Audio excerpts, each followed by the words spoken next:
dans la cour d'école, ils jouaient à la SDAC, quoi. Et les SDACistes qui devaient se faire attraper par les policiers. Ils jouaient à ça. D'accord. Ouais, ça a été un délire. Bah, la réussite, elle est là pour nous. C'est qu'au moins, tous les gosses qui sont venus, ils savent maintenant.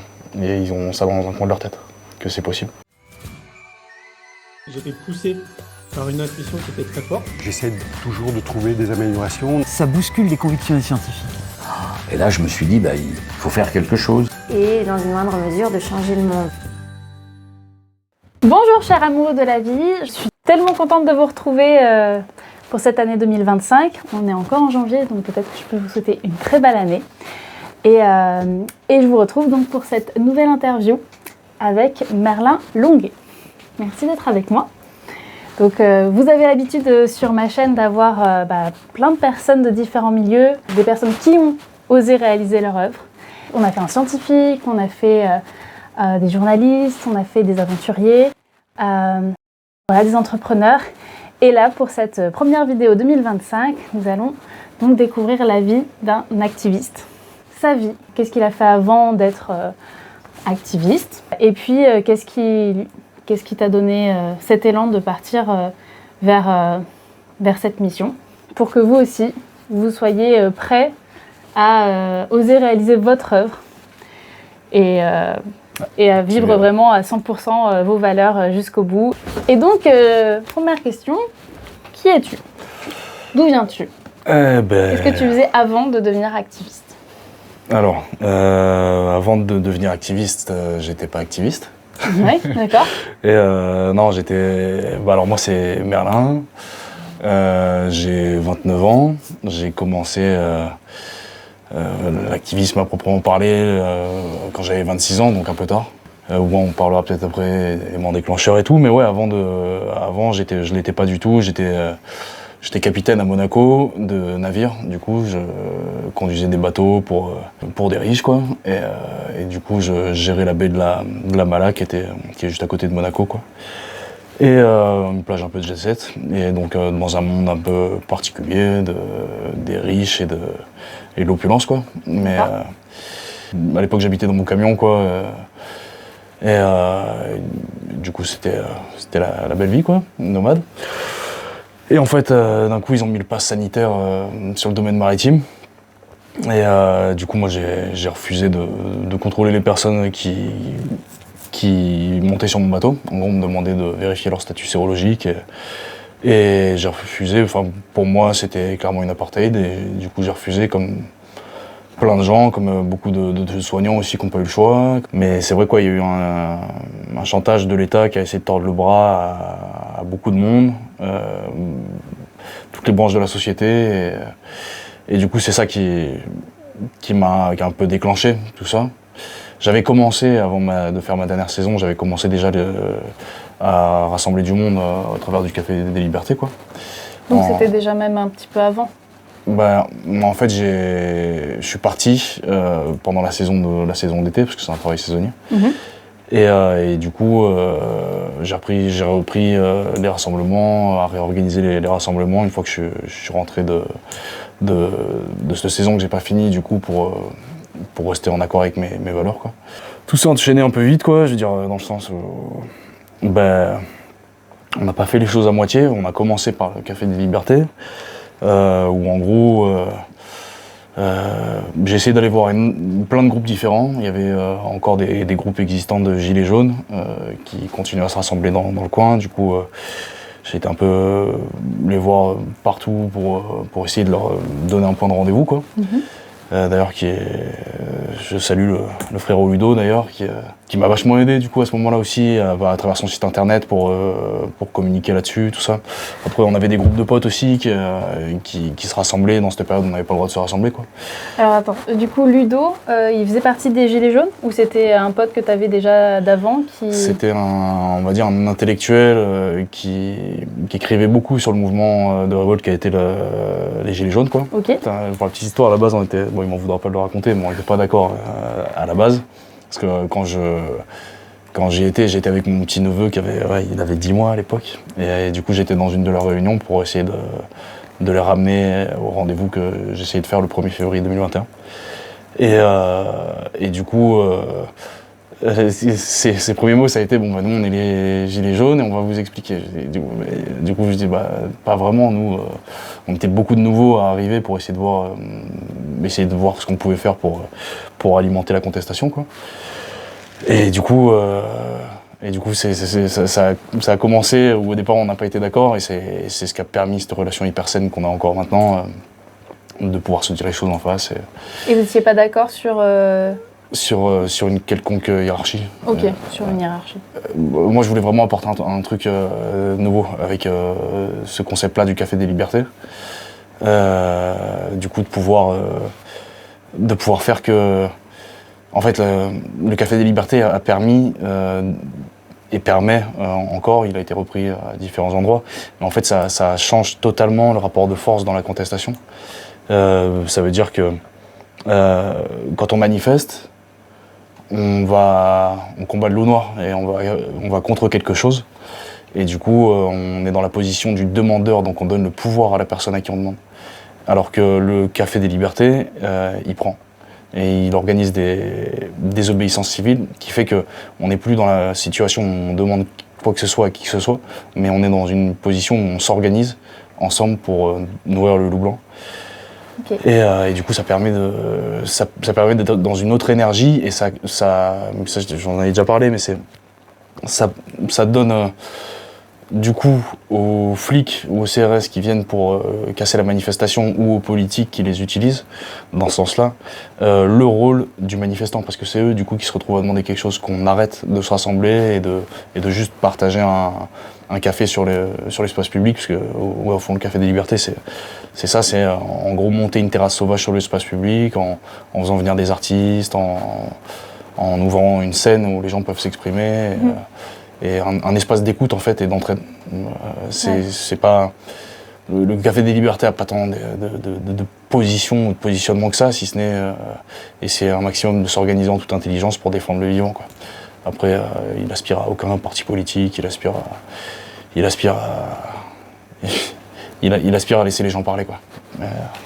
Et comment tu as eu cette idée justement de mettre en place ce Café des Libertés, parce que là tu dis que tu as rencontré Ludo avec déjà ton idée en tête, en disant on aimerait organiser ça, on est plusieurs nouveaux. Justement, quand est-ce que tu as eu l'idée et comment tu as rencontré ces nouveaux? Est-ce que ça s'est fait ergoniquement? Est-ce que c'était des amis et ensuite vous êtes allé voir Ludo? Comment ça s'est passé? J'en avais parlé à l'époque sur le marché à un vieux qui s'appelait Bernard, je crois. Et il me parlait de ça, en gros qu'il faudrait un espace où les gens puissent parler. Et du coup, c'est en discussion, c'est à travers des discussions, des trucs comme ça, que l'idée... en fait, l'idée, elle est venue en le faisant aussi. C'est ça le truc là, c'était de donner un point de rendez-vous. Moi, à la base, ce que je voulais faire, parce que ils avaient interdit les terrasses sur les restaurants. Et du coup, j'ai été voir 4 restaurateurs qui étaient prêts à nous vendre à emporter. Donc ça, ils avaient le droit. Mais du coup, je leur demandais un menu par restaurant. Enfin, un plat principal par restaurant. Et du coup, l'idée, c'était que nous, on assurait le service de livraison entre les restaurants et la terrasse. Et on prenait les commandes des personnes qui étaient là pour ensuite appeler les restaurateurs et aller chercher. Donc en fait, on se retrouvait à faire nous, les citoyens, on était en désobéissance civile sur la terrasse, ce qui n'engageait pas les restaurateurs qui, eux, vendaient à emporter. Sauf que ça s'est passé le premier lundi, et dès le lendemain, les 4 restaurateurs, ils m'ont balancé aux flics. Et ce qui m'a valu dans la foulée la première garde à vue pour non-port du masque, organisation de rassemblements illégaux. Alors, ils ont balancé parce que les flics sont venus voir et demander. Ils leur ont mis la pression en disant qu'il leur ferait une fermeture administrative s'ils disent pas, s'ils balançaient pas, quoi. Qui prend à emporter et qui organise ça. Ouais, ça. Et du coup, ouais, ça a été... Mais avant d'en arriver là, juste pour savoir, le premier Café des Libertés, donc vous l'organisez avec une équipe d'à peu près combien? Là, tu me disais... On était, en fait, les tout premiers, ça a été... Il n'y a pas eu vraiment de noyau dur. Je veux dire, ceux qui étaient là au tout début du Café des Libertés, Ils étaient plus là au 3e, c'était d'autres personnes. En fait, on faisait avec les personnes qui étaient là, quoi. On a créé des groupes sur Signal, on avait des groupes sur Telegram, on essayait de récolter les numéros de téléphone pour pouvoir tenir les gens au courant. Et en fait, chacun apportait ce qu'il avait à apporter. J'essayais de faire en général qu'il y ait des artistes.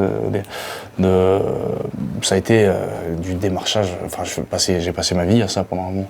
C'est-à-dire à aller le lundi sur le marché de Forcalquier, voir les différents artistes de rue, leur dire écoutez, on a un rassemblement à telle date, à passer des accords avec des équipes, avec des gens qui étaient dans la contestation à Rayanne, dans le village d'à côté, pour qu'ils viennent en renfort nous aider le lundi, parce qu'on avait énormément de flics qui venaient pour arrêter. Verbaliser, arrêter le truc. Ils nous ont mis pendant 2-3 mois des doubles barrières anti-émeutes avec des cordons de 80 flics pour nous arrêter. Pour la terrasse. Ouais. Ah oui. Ils n'ont jamais réussi à nous arrêter toute cette période Covid, quoi.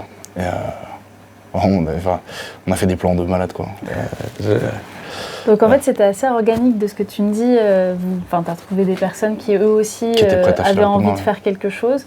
Et toi, tu as trouvé l'idée via Bernard et tu t'es dit, tiens, je vais le mettre en place. Est-ce que c'était toi il y avait un noyau dur autour de toi ou est-ce que vous étiez plusieurs à tenir ce projet c'était pas tous les lundis, toi, ou est-ce que c'était... tous les lundis. C'était toi qui le portais. Je me suis retrouvé à porter le truc. Ouais. C'était compliqué au début dans le sens où... en fait, il y a eu une vague de PV. Au tout début. Et du coup, il y a beaucoup de monde qui sont partis. Donc, avec mon père, on s'est dit, tiens, on va créer un bureau des contestations. C'est ce qu'on faisait, du coup, je le montais le dimanche à Rayanne et le lundi à Forcalquier. Où, du coup, on accompagnait les gens dans les contestations des amendes pour les rassurer et faire qu'ils continuent à venir. On a eu ça, après, il y a eu aussi... Et vous faisiez quoi justement pour contester ces amendes? Vous alliez... C'est des papiers qui avaient été écrits à l'époque par Réaction 19. D'accord. Et où en gros, ils faisaient toute une démarche déjà préécrite, où il y avait juste à renseigner les renseignements de la personne pour faire une contestation, quoi. Et il y en a pas mal qui ont marché d'ailleurs de cette époque-là. Ouais, j'aurais su, je l'aurais fait, parce que je dois avoir, là j'en suis à plus d'un demi-million d'euros d'amende, quoi, en cumulé sur 3 ans de lutte, quoi. Et donc, c'est pas rétroactif, tu peux pas le refaire pour ceux que... si t'as reçu des PV pendant cette période-là? Moi, les PV, je m'en suis servi pour alimenter le feu. D'accord. Voilà, j'ai un problème avec ce qui est administratif, et du coup, c'est compliqué pour moi. Mais je me dis que peut-être un jour, ils me rendront les sous, hein, quand ils se rendront compte de leur connerie. Si t'as pas contesté, c'est vrai que c'est plus compliqué. Ouais. C'est marrant du coup de contester dans la contestation, mais pas contester ses PV. Mais au final, Oui, c'est vrai. Ouais. On conteste. J'ai pas d'énergie à leur donner. J'ai une philosophie un peu particulière où vraiment, je suis pas dans ce truc de nourrir le loup noir, d'aller combattre le loup noir. C'est pas mon idée.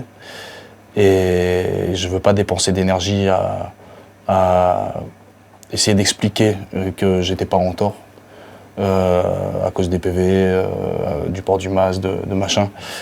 S'il y a un débat, comme il y a eu pendant les procès, pour défendre tout le monde, défendre les gens, et qu'il y a un débat sociétal, je le fais volontiers. Mais si c'est pour aller me batailler sur le terrain juridique, pour essayer de dire non mais attendez... Donc là j'ai ouvert un compte en Allemagne, ce qui est beaucoup plus simple pour moi.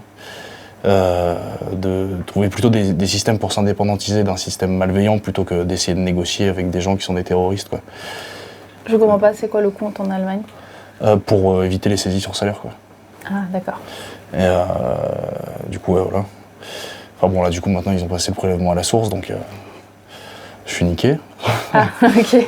Tu m'as dit que le lendemain, ou 2 jours après, les restaurateurs disent que c'est toi qui es plutôt... celui qui tient ce projet-là, et donc tu te fais arrêter par la police. Il y a eu un truc au début. Alors au début, ouais, ils ont essayé de m'arrêter moi. Enfin, ils m'ont arrêté, ils m'ont foutu en garde à vue. D'accord. Il y a eu un rassemblement dans la gendarmerie, ils m'ont transféré dans un camion militaire.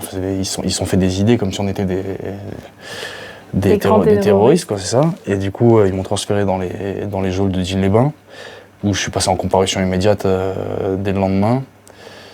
Mon procès a été décalé. Et là, c'était ton premier procès. Ouais. T'avais jamais eu d'autres procès avant. Et Ouais. ça a été tout de suite après le premier Café des Libertés. Il y avait eu combien de personnes qui étaient venues au premier? Environ 300 personnes. Ah oui, Ouais. ah oui, le premier. Il y a des articles encore de l'époque, il y a tous les articles de journaux. Depuis... Ah, le tout premier, 300 personnes. Ouais, on a tapé fort là. Ouais. Ah oui, d'accord. Il y avait du c'était monde. quelque chose. Les gens avaient besoin de se retrouver. Et ils aspiraient à ça sur les réseaux sociaux, tout ça. Les gens, le premier Café des Libertés, ça a été. Les gens, ils se prenaient dans les bras, ils étaient contents, ouais. ils pleuraient ou ils allaient se taper des fous rires. En fait, ils relâchaient quelque chose qui était une espèce de boule de nerfs qui est créée par l'isolement, quoi. Et donc oui, là, toi, tu te retrouves au bout isolé très rapidement. Au bout d'une semaine, tu as ton premier procès en comparution immédiate. Et donc, qu'est-ce qui se passe? J'ai d'ailleurs j'ai le procureur d'ailleurs qui est venu dans mes... En gros, ils m'ont dit, soit on te propose une CRPC, donc en fait, je dis, ok, je suis coupable, et du coup, j'ai une petite peine. Et soit je refusais de dire que je refusais de reconnaître ma culpabilité. Et dans ce cas, j'avais un procès, mais je risquais gros. Enfin, il me disait que je risquais 4 ans de prison et 15 000 € d'amende. Enfin, c'est les plafonds, quoi. Attends, j'ai pas compris. En gros, si tu acceptes de dire que tu es coupable... Ok, donc faut dire que tu es coupable. C'est ça. Dans ce cas-là... Il te propose une petite peine. C'est-à-dire, là, il m'avait proposé, ce qui n'a rien à voir en plus, 6 mois de suspension de permis. Donc je sais pas ce que ça venait foutre là-dedans. Il disait parce que j'ai utilisé mon camion pour déplacer la terrasse et tout ça. D'accord. Je sais plus combien d'euros d'amende. Mais enfin bref, il me proposait une petite peine. Soit je disais non et j'avais un procès. Et là, ce procès, il disait que je risquais beaucoup plus gros, quoi. D'accord. Et du coup, j'ai refusé ça. Du coup, je leur disais que c'était un rassemblement spontané. Oui, c'est ça. Ils venaient spontanément se retrouver, quoi. Ouais, et puis manger comme si c'était... c'est là où ça a été compliqué après, c'est qu'ils m'ont... Enfin, il n'y a pas eu que les restaurateurs. Il y a eu les restaurateurs, dès le lendemain. Mm-hmm. Ensuite, ils m'ont arrêté. Mm-hmm. Ils ont voulu me faire passer pour organisation de rassemblement illégal, non-port du masque. Et en fait, après, ce qu'ils ont fait, vu que j'ai continué à promouvoir tous ces rassemblements, et à essayer de le porter à la radio, machin, j'ai essayé de vraiment faire que... À communiquer en plus, communiquer pour que les gens sachent qu'il y a un espace, et de le diffuser sur les réseaux pour qu'ils puissent le reprendre, le faire ailleurs, tout ça. Montrer qu'il y avait un bastion où on résistait et que c'était possible de résister, quoi.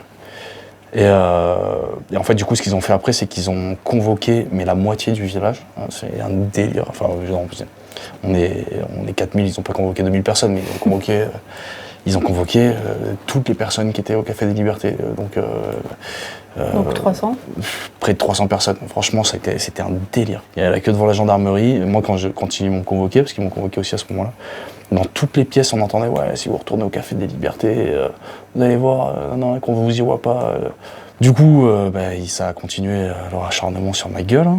Donc c'est-à-dire, il s'est passé quoi? Ils ont continué à me faire des procès, ils m'ont complètement... on parle du harcèlement policier. Un deuxième procès par rapport au premier? Ou c'était toujours le même? En fait, si tu veux, il y a le premier procès. Il a eu lieu parce que les flics n'arrêtaient pas de me mettre des PV en permanence. C'est-à-dire qu'en fait, je ne pouvais pas sortir de chez moi sans que les flics soient là. Ils étaient postés devant ma porte. Dès que je sortais, ils me suivaient dans la rue. C'était une époque de malade, en fait. C'est dur à se rendre compte. Mais ils m'ont mis tellement de PV que... De non-port du masque, c'est ça? De non-port de masque et de rassemblements illégaux. D'accord. Que ça a créé un délit. La multitude de contraventions a fait que ça a créé des délits. Et ces délits m'ont fait passer au tribunal, quoi. Ok. Et en fait, c'est pas le simple harcèlement qui ont fait le harcèlement contraventionnel. Ils ont... Enfin, j'ai des anecdotes de malade là-dessus, et ça fait du bien d'en parler ici. C'est que, par exemple, ils ont arrêté un pote à moi, Harold.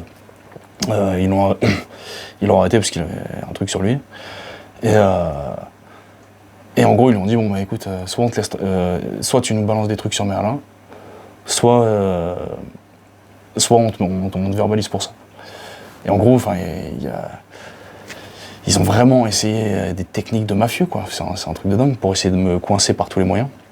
D'ailleurs, dernier procès là, c'est l'adjudant en Thierry Argence. Je ne sais pas si tu coupes au montage, tu peux le laisser.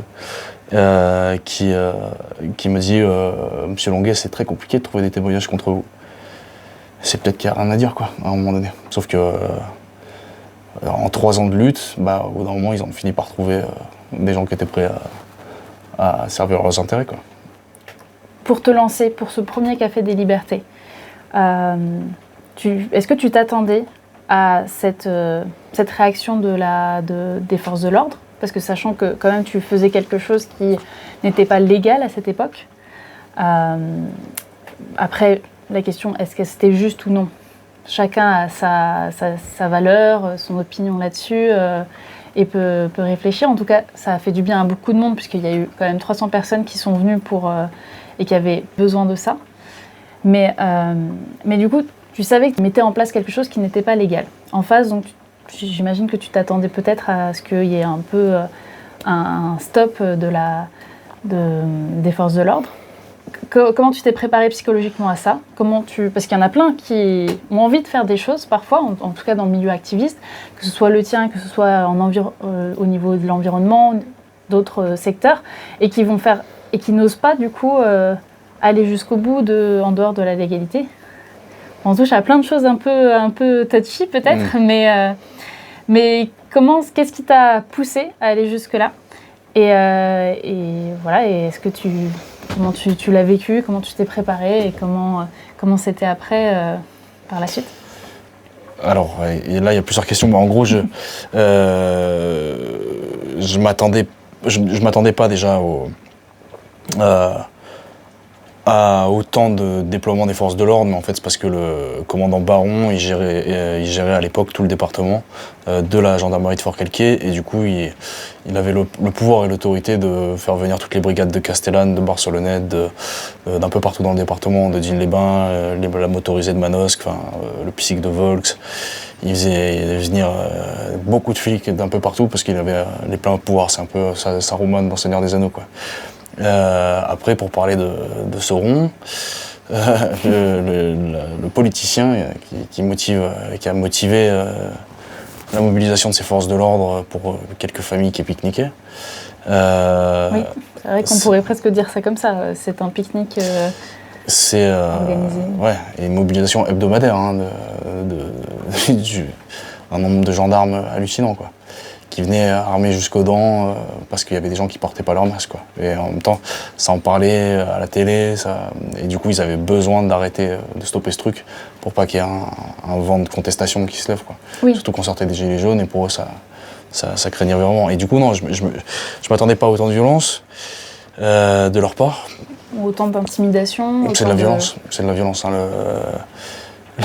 le harcèlement. Ce qu'ils m'ont fait, c'est d'une violence que peu de personnes peuvent vraiment comprendre, quoi.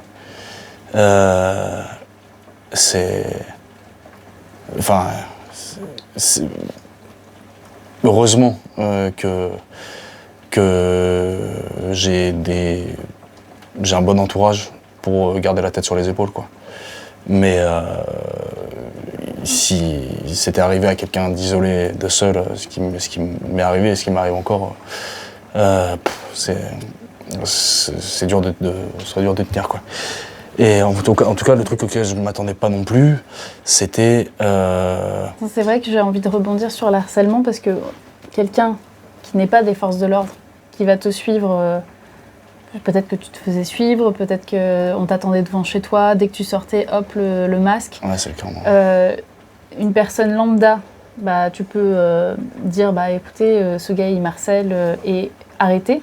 Enfin, du coup, la justice va venir alors que là, c'est les forces de l'ordre eux-mêmes qui font en fait qui t'attendent devant chez toi, qui te font comprendre, qui te fait une grosse intimidation. Et ce qui est marrant, c'est qu'il y a des flics qui l'ont admis, ça. Et j'ai des messages d'ailleurs de ça. Il y a des flics qui l'ont admis, qu'en fait j'étais harcelé. Il y a des flics qui se sont pris la tête avec des gendarmes. Il y a des brigades qui se sont pris la tête entre eux, la brigade de Manosque et la brigade de Fort-Calquier. Il y a eu énormément de trucs. Il y avait beaucoup de flics qui comprenaient ce qu'on faisait et qui comprenaient pas ce qu'on leur faisait faire par contre, c'est-à-dire vérifier des auto-attestations des gens, tout ça. Enfin, on a beau ne pas les recruter par rapport à leur QI, c'est pas non plus des débiles à ce point, quoi. Puis chacun a leur valeur. Ouais. Et ouais. Donc je sais que, j'imagine que en tant que force de l'ordre, tu dois normalement suivre la légalité, etc. Mais au bout d'un moment, il y a le bon sens qui vient et qui fait, on n'a pas forcément le droit de faire tout ça. On va voir. Ouais, dans un monde idéal, ouais. et du coup, ouais,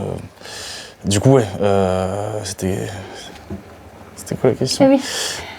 Donc, est-ce que tu t'es préparé à ça? Ah oui. À ce qui est arrivé et ce qui t'a poussé à continuer? Parce qu'il y en a beaucoup peut-être même, j'allais demander pour le premier, la mise en place, mais même après, de continuer de faire le deuxième, le troisième, il y en a beaucoup qui auraient arrêté. En fait, au deuxième Café des Libertés, j'ai lu la déclaration d'article 35 de la Déclaration des droits de l'homme et du citoyen. Et en disant qu'à Forcalquier, tous les lundis, ce serait un devoir hebdomadaire que de résister sur... en plus, on était devant le boulevard des Martyrs de la Résistance, donc la place était symbolique, quoi. Et que du coup, c'était un devoir hebdomadaire pour respecter cet article de la Déclaration des droits de l'homme. Et du coup, à partir du moment où j'ai lu ce truc-là, ils ont mis des doubles barrières anti-émeute tous les lundis pour dire « Oula, il faut qu'on arrête le truc absolument ». Et du coup, on a feinté pour faire croire qu'on allait se rassembler à d'autres endroits, puis au final, en fait, on se faisait tourner le mot pour s'assembler à d'autres. On a vraiment énormément feinté, quoi, là-dessus. Là où j'aimerais vraiment appuyer, en tout cas, c'est que on parle de corruption, on pense que tel politique est corrompu, qui est corrompu et qui ne l'est pas. C'est un peu comme s'il y avait des gens qui touchaient des sommes d'argent et des gens qui en touchaient pas. Le système en lui-même est corrompu, et c'est ça que la chose à laquelle j'étais pas prête, c'est que les politiciens, ça a déplu aux politiciens ce qu'on faisait. Mm-hmm. C'était vraiment quelque chose de politique pour eux. Et un affront politique. Et du coup, ils ont envoyé les forces de l'ordre, parce qu'ils ont ce pouvoir-là, en utilisant... c'est le maire du village, et il a utilisé, il s'est remonté les manches, il s'est dit tiens, je vais envoyer des personnes à ma place, parce qu'il y a cette volonté de garder de manière infantile le pouvoir, en disant c'est moi qui ai le pouvoir, et il n'y aura pas de débat. Et c'est ça qui est beau dans la désobéissance civile, c'est que du coup on prend sans demander, et ça force un débat, et du moins devant la justice. Et du coup cette corruption, en fait, elle est systématique, elle est partout, elle est créée par un système qui le permet. C'est des politiques qui utilisent des forces de l'ordre. Donc des forces de l'ordre qui vous disent qu'ils n'ont pas le droit de réfléchir, que réfléchir c'est commencer à désobéir. Et qui vous disent qu'ils font pas de politique alors qu'ils sont le fruit même de la politique. Et en fait, du coup, ces gens-là sont envoyés, ils vous harcèlent, c'est du harcèlement contraventionnel, c'est vous les faites stopper en les harcelant de PV, en utilisant des techniques comme ça.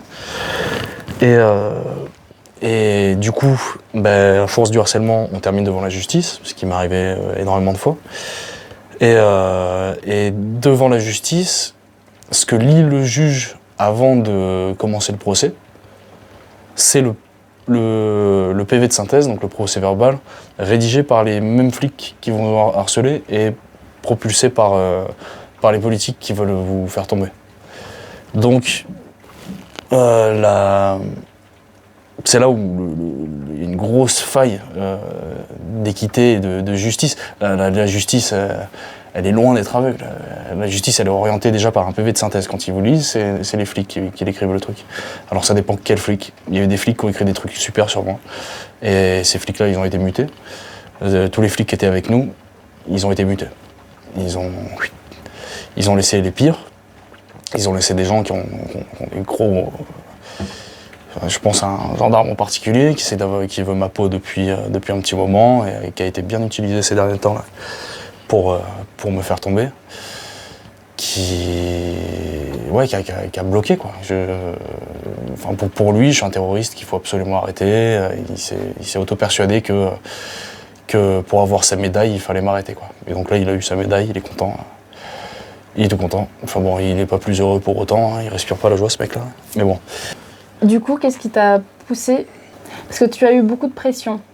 Comme tu dis, de la justice. Comment ça se fait que tu as pu continuer? Qu'est-ce qui venait en toi qui disait faut pas que j'arrête? Je peux pas arrêter ou j'ai pas envie d'arrêter. Quand on commence à militer, en général les gens descendent dans la rue parce qu'ils subissent des injustices, de manière générale. Et quand vous descendez dans la rue et que vous subissez encore plus d'injustices, il y a deux effets. Soit on rentre chez soi et on se rend compte que ça marchera pas, soit on se radicalise et on continue. Et on continue, ouais. Et là, moi j'ai clairement fait la promesse aux flics de chez moi, même si ils sont une partie logique de l'équation, et c'est pas vraiment eux, mais qu'ils se fatigueront avant moi, quoi. Là, je veux dire, ils peuvent pas. Pour mettre des mots, nous c'est un génocide qu'on a dénoncé, et c'est pour ça qu'on est sorti dans la rue. C'est plus qu'une apartheid, c'est plus qu'un simple pass sanitaire. On a forcé les gens, on a fait du chantage à la population. Et tout ça prétextant plein de beaux et nouveaux concepts sur des théories expérimentales. Et c'est d'une gravité que je crois que les gens... Enfin, pas les gens, pas généraliser, mais il y a beaucoup de gens qui se sont fait violer leur intégrité, qui n'ont pas respecté leur temple sacré, leur corps. On a violé leur consentement. Et c'est hors de question que j'accepte ça. Je veux dire, moi, à la limite, peu m'importe pour moi, mais j'ai une famille, j'ai des gens que j'aime, et j'ai tout à gagner à me battre pour un monde meilleur. J'ai tout à perdre à abandonner. Je veux dire, je le fais et je continuerai à le faire pour les gens que j'aime. C'est ma plus belle démotivation, parce qu'il y en a beaucoup, et j'en ai accueilli beaucoup dans le collectif qui viennent enfin je dis j'en ai accueilli parce que il y a beaucoup de personnes qui viennent et qui m'exposent leurs problèmes, quoi. Et c'est une des parties, des aspects sociaux de la lutte, quoi, mais qui est nécessaire pour fédérer du monde. Et qui viennent avec cette espèce d'impulsivité et de réaction à l'injustice où ils ont envie de tout péter, ils sont en colère. Et cette colère, il y a moyen de la transformer. Et c'est ce qu'on a proposé dans un cadre où au final on proposait aux gens de faire autrement, de créer, de mettre cette frustration au service du bien commun. C'est-à-dire aller faire les invendus pour nourrir les gens, organiser des événements pour créer des beaux événements qui fassent du bien aux gens, et pas juste aller gueuler contre ceux qui nous font du mal, parce que ça nous fait encore plus de mal au final. Et essayer de transformer ça, quoi. Et du coup, c'est un peu particulier, ouais, de se retrouver avec cette énergie-là où les gens veulent tout péter et sont en colère. Pour moi, au vu du marathon qui est la lutte face à un système qui broie, la lutte est beaucoup plus pérenne et sereine si elle est guidée par l'amour que par la colère et par une envie de détruire ce qui nous fait du mal. Ouais. Nourrir ce qui nous fait du bien, c'est l'histoire du loup blanc et du loup noir, quoi. Et je me posais la question, comment tu verrais un système où la désobéissance civile soit d'une certaine manière acceptée, ou en tout cas écoutée, parce que là c'était de la désobéissance civile et comme tu dis, la justice, elle était d'une certaine manière un petit peu biaisée, en tout cas elle suit les lois qu'il y avait, ou en tout cas le PV que le gendarme a écrit, que lui-même, les politiciens lui ont demandé de faire ce style-là, enfin en tout cas de t'arrêter. Et donc comment faire quand on est dans...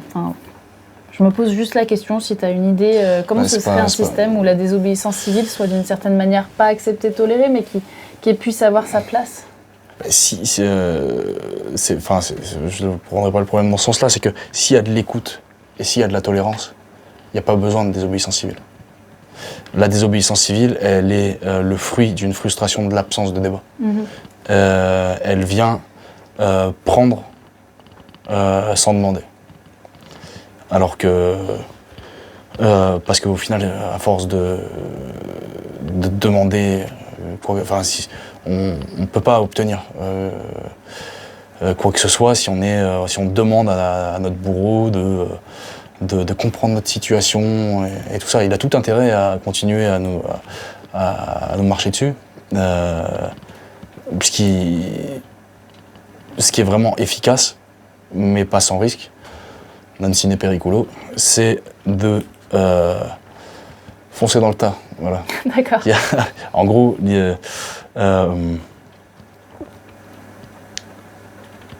je le disais, on donne du pouvoir à son oppresseur en lui demandant quelque chose. Il y a les politiques, les gens qui nous font ce qu'ils nous font, n'ont ce pouvoir-là que parce qu'on leur donne notre attention. Et c'est le plus grand des pouvoirs qu'ils ont, l'attention. Ils pourraient pas avoir autant d'impact dans nos vies si ils n'avaient pas notre attention. C'est pour ça qu'on est à l'ère du divertissement, de tout ça, c'est que du pain et des jeux. L'attention des gens, c'est le plus grand des... C'est le pouvoir, en fait. Et donc ils ont tout intérêt à ne pas avoir de débat et du coup à stigmatiser les personnes avec qui ils refusent de discuter en disant en fait on ne veut pas discuter avec lui parce que ça ne fait pas, ou c'est des gens qui sont violents. Alors à l'époque ils ont commencé, depuis le début ils essaient de nous faire passer pour des gens violents. C'est-à-dire on a balancé 240 œufs sur la sous-préfecture à Fort-Calquier, c'était violent. Pour le carnaval, on a brûlé un car montrant de politiciens avec une mallette de dollars. Là. C'était violent. En fait, ils ont essayé d'accéder. Une fausse mallette de dollars, j'imagine. Ouais, complètement. Et du coup, en fait, ils ont clairement essayé de nous faire passer pour des sauvages, alors qu'on était là pour créer quelque chose de beau. Et c'est là où c'est un peu délicat aussi, c'est que c'est un mouvement social. Qui accueille des gens qui sont en difficulté. Alors ça, c'était dans un deuxième temps. Parce que là, on est encore... non, ça a commencé... Dès le début, avec le Café des Libertés, en fait, c'était chez moi, mon chalet dans la forêt, là. Ça a débordé de monde, au bout d'un moment. Mais dès le débur, dès le premier Café des Libertés, tu commençais à accepter... Avant le premier Café des Libertés, ça a été... Mais tu les rencontrais comment, alors? Je suis né dans mon village, quoi. Je veux dire, oui. Et du coup, là, ça a donné juste l'opportunité. En plus, en mettant sur les réseaux, il y a encore plus de gens qui venaient avec encore plus de problèmes. Et du coup, mais ça a créé des trucs magnifiques. C'est-à-dire qu'il y a des gens... ça a permis de trouver une place à des personnes qui étaient marginalisées par un système qui les écrase. Et quand tu ne corresponds pas à ce moule-là dans lequel ils essaient de rentrer les gens de force, tu te fais écraser. Et du coup, tu pars t'essayes de trouver des alternatives pour quitter ton esprit. Du moins couper... ce monde, il n'est pas adapté aux personnes qui sont sensibles. Il faut paraître fort en apparence pour pouvoir écraser son ennemi. On est dans un espèce de truc de compétition qu'on nous apprend dès plus jeune âge. Mais les gens qui sont sensibles, ils doivent le cacher ou trouver des moyens pour fuir l'alcool, la drogue, les addictions, tous ces trucs-là. Et en fait, là, de donner une place, c'est même pas de donner une place, c'est que c'est ça qui est beau dans ce mouvement-là, c'est que les gens prenaient la place, on a eu il y a eu des techniciens son, graphisme, des danseurs, des chanteurs, de tout. Il y a eu, des graffeurs, on a eu des gens qui venaient pour faire des ateliers enfants, on organisait ça tous les mercredis. Ah ça c'est en plus après Ça c'est la version SDAC. Ok. Ouais. Donc au début on est sur le Café des Libertés, il y a quand même des ateliers qui sont mis en place, il y a des artistes qui viennent. Ça a duré combien de temps? Juste le Café des Libertés, tous les lundis du coup? Ça a duré jusqu'à ce qu'il m'arrête là. Enfin, Ah ok, tous les lundis il y avait encore ouais. le Café des Libertés. On a tenu la promesse. Hein. Ouais, ok. Donc tous les lundis il y avait le Café des Libertés. Et pendant cette période où on n'avait pas le droit de se retrouver. Et qu'est-ce que vous avez créé de plus du coup à côté? Tu me parlais de la SDAC, c'est arrivé quand? Ouais. Est-ce qu'il y a eu des choses avant? On a pris la SDAC le 22 décembre 2021. Zone de défense active de la culture. Okay. Et sinon avant il n'y avait eu que le Café des Libertés ou vous aviez fait d'autres actions? J'organisais tous les jeudis des soirées parce qu'en fait l'idée que j'avais et qui a marché, c'était de faire des événements qui puissent rassembler tout le monde. Et du coup, là maintenant je le travaille sous une autre forme, c'est-à-dire d'essayer de mélanger le monde de la free party avec le milieu de la lutte, avec le milieu un peu plus mondain peut-être, mais des gens qui sont... Voilà. Et, je sais pas, des gens qui sont dans la sphère... qui estiment être dans la vraie vie, okay. Voilà, ces gens-là. Et du coup, j'organisais tous les jeudis des soirées à la Citadelle. Et le jeudi, en fait, c'est le jour de marché à Forcalquier. Il y a le gros marché le lundi, du coup, qui ramenait du monde pour le Café des Libertés. Mais le jeudi, il y avait le petit marché des producteurs locaux. D'accord. Et du coup, c'était le moyen pour passer le mot et pour essayer de ramener du monde plus jeune, qui n'était pas forcément attiré par partager un repas le lundi midi. Okay. Et du coup, on montait là-haut, on montait de quoi faire la teuf, et du son, on faisait un feu de camp, on a tiré des feux d'artifice de fou pour essayer aussi de montrer aux gens qu'on était là. Essayer de faire ça comme ça, quoi. Ça, on n'a pas communiqué sur les réseaux sociaux là-dessus. Mais bon, ça n'a pas empêché les flics de venir pas mal de fois. Enfin, d'ailleurs, c'était assez ridicule. Souvent, ils envoyaient le psych de Volks à l'époque. Salut les gars. Ils envoyaient qui? Le psych de Volks, peloton de sécurité et d'intervention de la gendarmerie. D'accord. Et du coup, c'est des mecs qui sont équipés jusqu'aux dents, c'est des G.I. Joe, quoi. Et, sauf que la Citadelle, ça monte comme ça, quoi. Ah, et du coup, ils arrivaient là-haut, ils étaient épuisés, ils disaient coupez la musique. Bah non. Bon, ok, ils repartaient, ils mettaient les PV. Et du coup, ouais, non, c'est deux formes d'événements, ça a permis de faire des échos. Où en fait, du coup, là, ça permettait d'attirer plus de jeunes qui, du coup, venaient filer un coup de main pour le lundi après. D'accord. Et qui, du coup, mettaient en lien des jeunes avec des générations où, au final, le Café des Libertés, c'était un peu... C'était un peu plus vieux, quoi. Ouais. Il y avait de tout, mais voilà, c'était un peu moins jeune, quoi. Ok. Parce que le jeudi soir, c'était plutôt quelle tranche d'âge, du coup? Je dirais, ouais, entre 20 et 30 ans, quoi. D'accord. Et du coup, ouais, ça a permis vraiment de faire écho, quoi. De faire plusieurs événements. Du coup, le jeudi, ça permettait de parler du lundi. Et le lundi, de parler du jeudi. Et du coup, de créer vraiment des moments comme ça où on peut se retrouver, quoi. Et d'ailleurs, ces jeudis, ils ont aussi beaucoup inspiré la SDAC. En fait, il y a eu le Café des Libertés où il y avait le port du masque, on parlait de vaccination obligatoire et tout ça. Et il y a eu un moment où il y avait ce gros port d'Emmanuel Le Chip qui disait à la télé qu'ils allaient créer des brigades pour venir nous chercher chez nous, tout ça. Donc là, on s'est dit, il va falloir prendre des murs, quoi. Il va falloir se défendre activement et continuer à attirer du monde grâce à la culture, mais avoir notre zone, quoi. Et du coup, on a fait le dernier Café des Libertés, c'était... Enfin, pas le dernier Café des Libertés, mais le dernier sur l'espace public avant de passer à la SDAC, mais après on l'a repris sur l'espace public. En gros, j'ai fait une annonce en disant voilà, on vous laisse le Café des Libertés. Pour ceux qui ne veulent pas se joindre à la nouvelle aventure de la SDAC, maintenant c'est votre bébé, vous en faites ce que vous voulez. Bon, rien n'en a été fait. Et du coup, on a continué à le faire du coup à la SDAC. Mais c'était au cas où les gens ils avaient peur de ce qu'on allait faire. Parce que c'est la partie où on s'est un peu plus radicalisé. Enfin, radicaliser, le mot, il est fort. Il est fort, mais c'est la partie où on a été un peu plus engagé, je dirais. Parce que là, du coup, c'était plus seulement tous les lundis et les jeudis, c'était tous les jours, vivre en désobéissance civile. On prenait un bâtiment, ce bâtiment, du coup, qui a été racheté de manière frauduleuse, enfin, j'en ai parlé plein de fois, par l'adjoint au maire de Fourcalquier, et qui a été racheté pour une bouchée de pain. Alors que c'était un bâtiment municipal, sans appel d'offres, tranquille, quoi. Ouais. Genre, vous auriez été totalement OK de le racheter? Là, ils ont abattu le bâtiment maintenant, et ils ont créé un pôle médical. Donc voilà, c'est magnifique.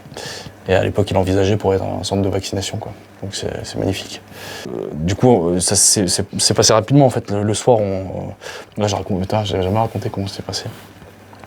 Le soir où tu as pris le SDAC?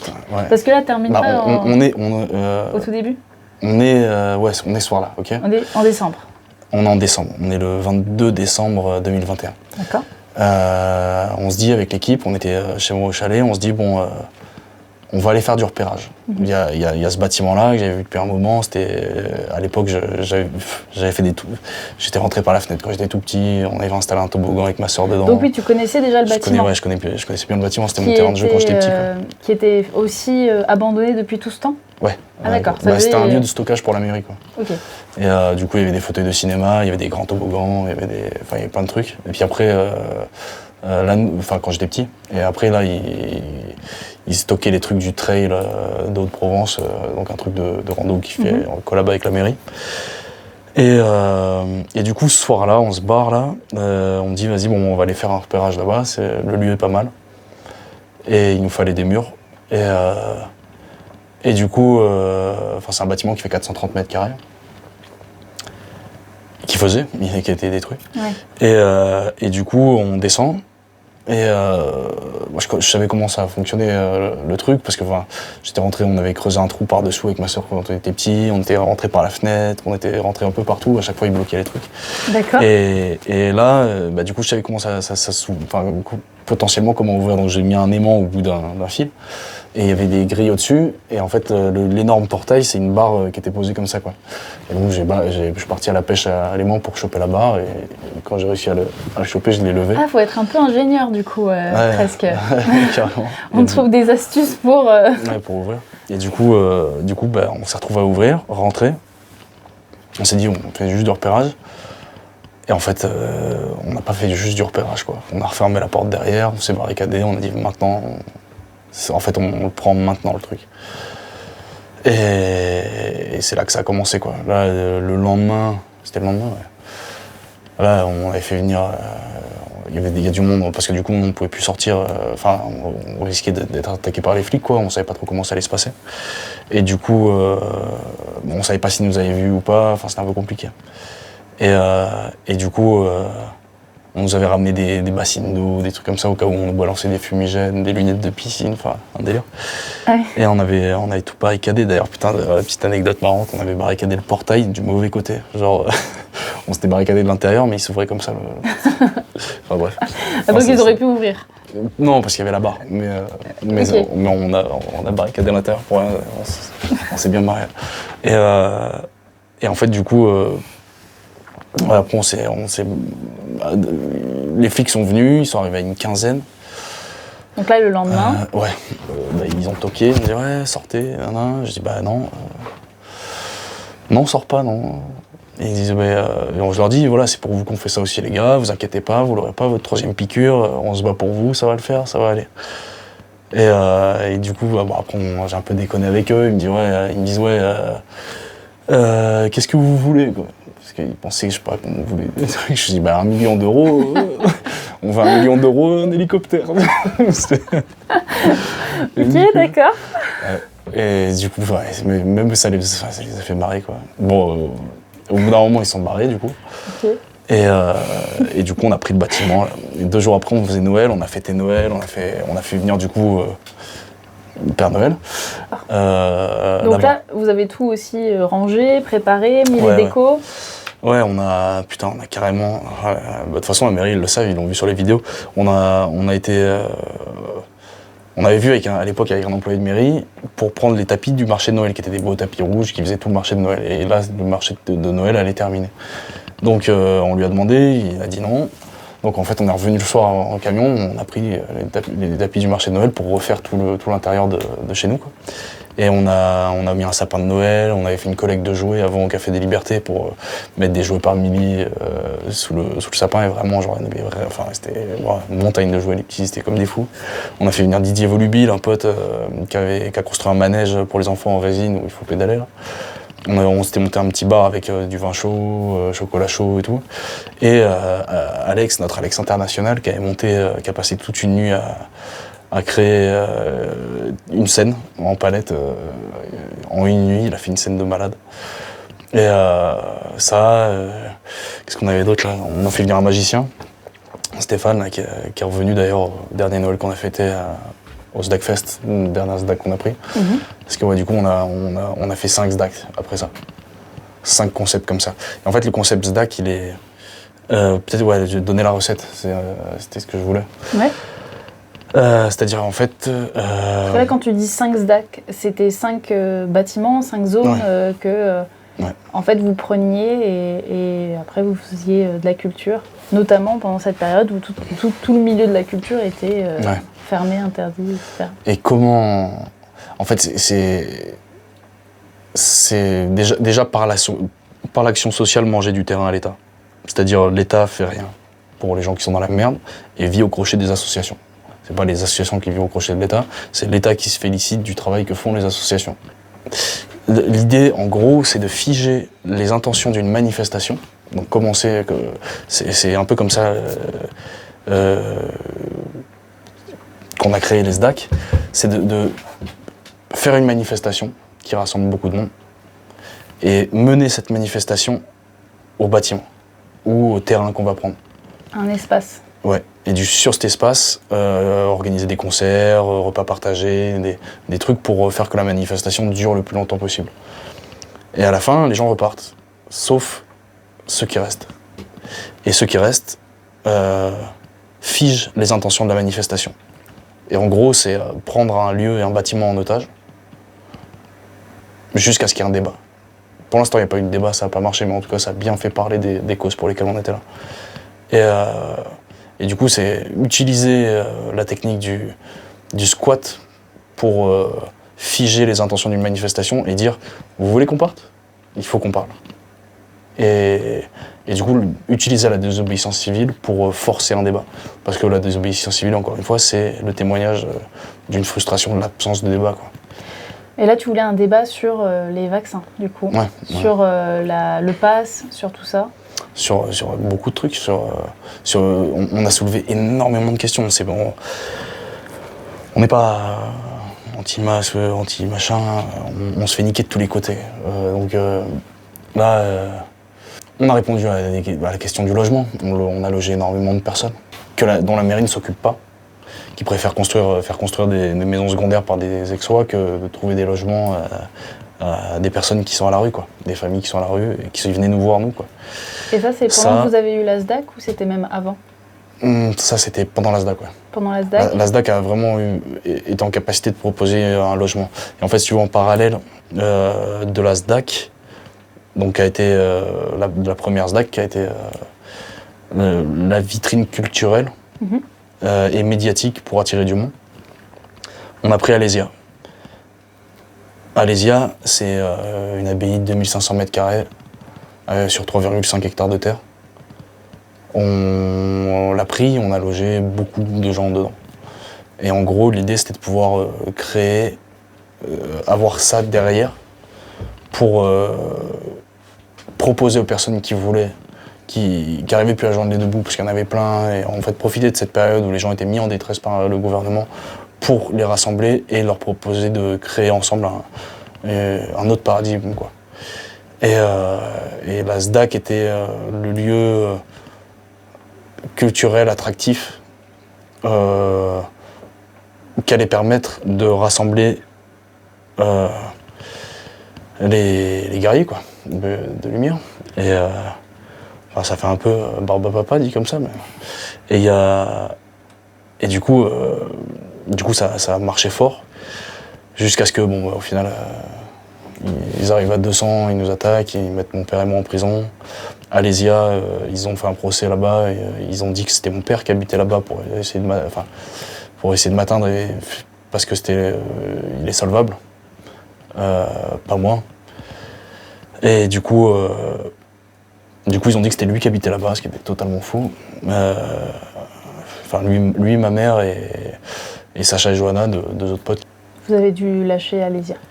On a dû partir d'Alésia parce que la décision disait qu'on devait payer 2000 € par jour. Ça fait cher le loyer. Et du coup, ils ont mis ça sur le dos de mes parents, quoi, tu vois. Parce que les deux autres sont vite écartés. Et du coup, mes parents ont pris ça sur le dos, quoi. Ouais. Ils ont essayé de trouver un moyen pour t'atteindre et t'arrêter. Ouais, donc là, c'est que en bossant ici, je donnais une grosse partie de mon salaire aussi pour payer tout ça, quoi. Parce que autant moi, de crouler sous les amendes de l'État, ça me dérange pas. Autant quand ils s'en prennent à mes parents, c'est autre chose, quoi. Donc la SDAC a permis ces rassemblements, notamment d'avoir un espace pour fêter Noël, d'avoir un espace avec Alésia pour loger du coup les personnes dans le besoin. Tu parlais aussi pour la nourriture. Est-ce que ça a été pendant la SDAC ou vous avez décidé de faire... C'était avant la SDAC même. Comment ça a commencé, ça? Si, ouais, on avait des potes qui faisaient les invendus, quoi, qui allaient dans les poubelles des grandes surfaces, à Intermarché à la base à Forca. Et puis après à Casino. Casino qui est beaucoup plus cool d'ailleurs. Et enfin, je sais pas, tu fais de la pub toi sur ton truc?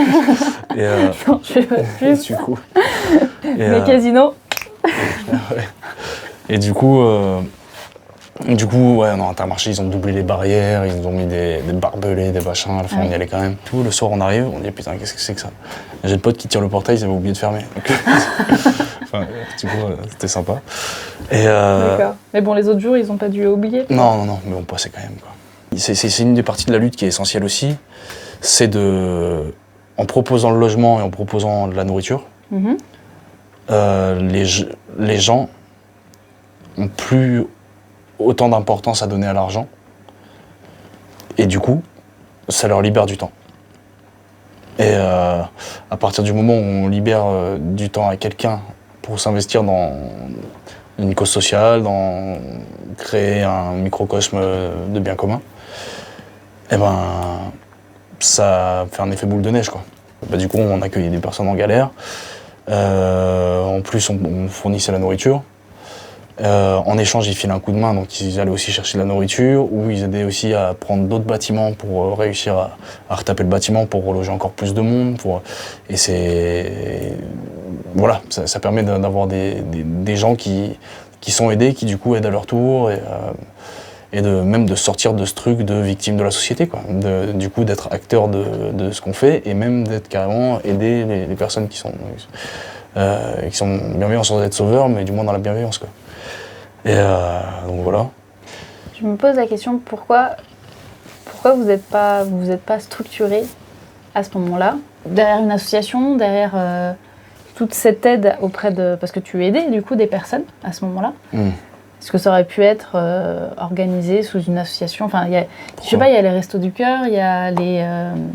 Les Restos du Cœur, ils refusaient de donner aux personnes qui n'étaient pas vaccinées à l'époque. Il fallait présenter un pass pour aller chercher de la nourriture. Ah d'accord. C'est intéressant de savoir ce genre de choses. On a plein de gens qui pouvaient plus aller au Resto du Cœur, qui venaient chez nous, et nous on leur faisait des cagettes, quoi. Ah, c'est dingue. Ouais. On a aussi des des soignants suspendus qui venaient chercher de la nourriture chez nous. Je peux te dire ça, je trouve que c'est dingue. le niveau de dignité pour quelqu'un qui a une vocation d'aider les autres et qui peut même plus faire son métier parce qu'il refuse de changer son code génétique, quoi. Ouais. Code génétique, je sais pas, mais en tout cas, la personne ne veut pas se faire vacciner, et du coup, elle perd tout. Elle perd même la possibilité d'avoir son chômage. Pour ceux qui voulaient pas arriver jusqu'à démissionner, ils avaient rien du tout, même pas le RSA. Ouais. Ceux qui étaient prêts à attendre en disant très bien, je peux pas faire mon métier. Mais du coup, qu'est-ce qui se passe ? Du coup, pendant 2 ans, tu reçois rien du tout. Ouais. Et ça me déçoit de la société. Et je pense que j'espère que légalement, il y a des choses qui vont être mises en place pour que demain, ça puisse pas continuer, quoi. Mais ce point-là en particulier me révolte, moi, personnellement. Ça puisse pas recommencer, tout est cyclique de toute façon. Mais non, je pense que c'est un des plus beaux témoignages de l'hypocrisie de notre société, c'est-à-dire des gens qu'on applaudit la veille, on les laisse crever le lendemain, quoi. Donc là, tu me dis que le Resto du Cœur, si tu n'étais pas vacciné, tu ne pouvais pas aller chercher à manger. Carrément, j'avais un pote au Resto du Cœur à Manosque, lui, il me filait des boîtes de conserve de chez eux, des Restos du Cœur, pour que je puisse les filer aux gens, quoi. Et bon, on allait les chercher en camion, c'est nous qui allions, quoi. Mais ouais, du coup, en fait, il vaut mieux composer. Et pourquoi le non-associatif ? Parce que on a toujours préféré composer avec des individus qu'avec des entités sur lesquelles l'État pouvait avoir une main. Et surtout, si on s'était monté en association, on aurait donné une liste de noms au préfet. Et c'était pas une période où c'était bon de donner une liste de noms à quelqu'un qui voulait absolument démanteler notre réseau, quoi. Ok, je comprends. Mais après, on a bénéficié on a bénéficié d'associations quand on avait besoin. Il y a eu beaucoup de monde autour de nous. Il y a toujours beaucoup de monde autour de nous, d'ailleurs. Mais quand on a besoin, on bénéficie d'une asso. Maintenant, on a créé il y a quelques jours une association qui s'appelle La Renverse et qui nous sert pour la partie organisation événementielle. Ok. Là, par exemple, le 28 septembre, on prépare un bal paysan à Sisteron avec HK, du coup, essayer de mettre un peu en lumière les alternatives et ce qui est possible. Et la paysannerie, c'est quelque chose qui est hyper intéressant à mettre en valeur. Et c'est pour ça que le combat d'organiser des bals paysans d'HK, du groupe HK Les Saltimbanques, il est juste formidable. C'est mettre en lumière une solution positive, quoi. Et c'est là où du coup on concentre l'attention, donc le pouvoir des gens sur quelque chose de positif et auquel ils peuvent participer. C'est hyper intéressant, quoi. Donc la SDAC, vous vous occupez du logement, vous vous occupez du repas, vous vous occupez aussi de la culture, etc. Alors c'est vrai qu'on aurait pu se dire pourquoi est-ce que vous vous éparpillez à faire plein de choses, mais comme tu dis, c'était relié, parce que comme tu apportais le logement et le repas, ça permettait aux personnes de se dégager du temps et de pouvoir venir en fait vous aider et participer ensuite. Il y a eu ça, ouais. Chaque être humain est différent de toute façon, mais il y a eu aussi pas mal de monde qui venait pour se la couler douce, quoi. Oui. Et donc ça, c'est toujours compliqué de composer avec ça. Mais vous étiez OK là-dessus ? Est-ce que c'était... vous souhaitiez vraiment faire quelque chose d'organique où la personne elle vient aider par la suite, etc. C'était un gros débat. C'était un gros débat dans le sens où... moi, je pars du principe, je sais plus qui c'est qui disait ça, mais où en gros, tu mets 10 personnes. S'il y a 2% d'actifs, il y aura deux sur les 10 personnes qui seront actifs. Tu mets 100 personnes, ça reste le même pourcentage. Donc en fait, plus il y a de personnes, les personnes qui font rien, mais les personnes qui réussissent et qui font rien, sont autant nécessaires que les personnes qui font. Parce qu'au final, c'est économique et social, dans le sens où au final, il y a une dissolution de la responsabilité, plus il y a de personnes. Donc le pourcentage des personnes qui font rien va augmenter avec le nombre de personnes. forcément. Mais du coup, les personnes qui font aussi. Donc au final, et il y a des personnes qui sont douées dans un certain type de trucs, et l'important c'est de voir leurs qualités et de réussir à faire qu'elles les mettent à disposition au moment où il faut pour faire avancer le collectif. Et moi, c'est ce que j'aime, c'est ce que j'ai aimé jusque-là, et c'est pour ça que je me suis retrouvé à l'idée de ce mouvement, c'est de repérer les compétences des gens et de réussir à les faire participer à tout ça. Il y en a, ils mettaient pas les mains dans les poubelles pour aller chercher la nourriture. Mais par contre, ils faisaient des belles peintures pour décorer le lieu de vie. Il y en a, enfin, chacun a ses compétences et ses aspirations.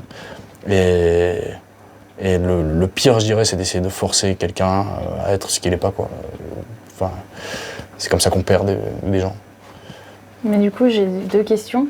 Il y en a une première, comment tu faisais avec cette organisation? Combien de personnes étaient dans la SDAC, étaient plutôt actifs du coup? Et comment tu organisais les choses? Comment c'était et après, est-ce que du coup, de ce que tu me dis, il y en a qui peut-être en faisaient moins? Comment tu manageais? Enfin, comment vous managez? Enfin, comment était la gouvernance de ce collectif que vous aviez créé? C'est dur, ouais. Je saurais pas dire. Enfin, je saurais pas dire. Si, je sais. On a un dicton, c'est comment que ça marche? C'est comme ça. Enfin, du coup, en fait, genre, on doit faire un truc. Bon, bah, on se pose avec les gens qu'il y a et on en parle et on dit bon, ok, on a ça, on peut faire comme ci, comme ça. Et c'est là où, au final, ça dégage un sacré noyau dur dont je te parlais, qui maintenant, avec des gens très sérieux, quoi. Mm-hmm. C'est qu'on se connaît chacun et on a chacun nos compétences, quoi. Et du coup, on peut créer un événement du jour au lendemain, quoi, presque. Chacun a un peu son rôle maintenant. Ouais. Mais au début, il fallait je sais pas, apprendre à se connaître. Apprendre à se connaître. Et du coup, maintenant, le groupe qu'on est, on est tous conscients de nos compétences et c'est une famille, quoi. C'est vraiment une famille. Et je suis en interdiction de contact avec la plupart d'entre eux. Actuellement, ouais. Parce qu'on va raconter ce qui s'est passé par la suite. Bah, je peux pas les contacter, mais bon, je les aime très fort. Et j'espère que ça fera bientôt 1 an que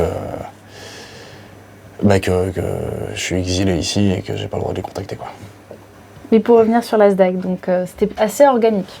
Il n'y avait pas forcément de qui fait quoi, qui dit quoi, qui choisit, parce que des fois il fallait faire des choix, j'imagine. Qui décidait à la fin c'est moi. Enfin, moi j'ai essayé d'écouter tout le monde. Et il y a des moments où c'était très compliqué. Moi, mon rôle, ça a été plus d'être facilitateur et d'essayer de voir quelle était l'avis général pour essayer de faire que ça se passe au mieux dans le dialogue. Et tout ça, des fois c'était compliqué, parce que bon, y en a un qui voulait faire le truc, son truc, bon, alors limite, vas-y, fais-le. Non, en fait, il voulait que nous on fasse, mais bon, oui. Non, fais-le toi. Enfin, s'il dit tiens tellement, fais-le, quoi.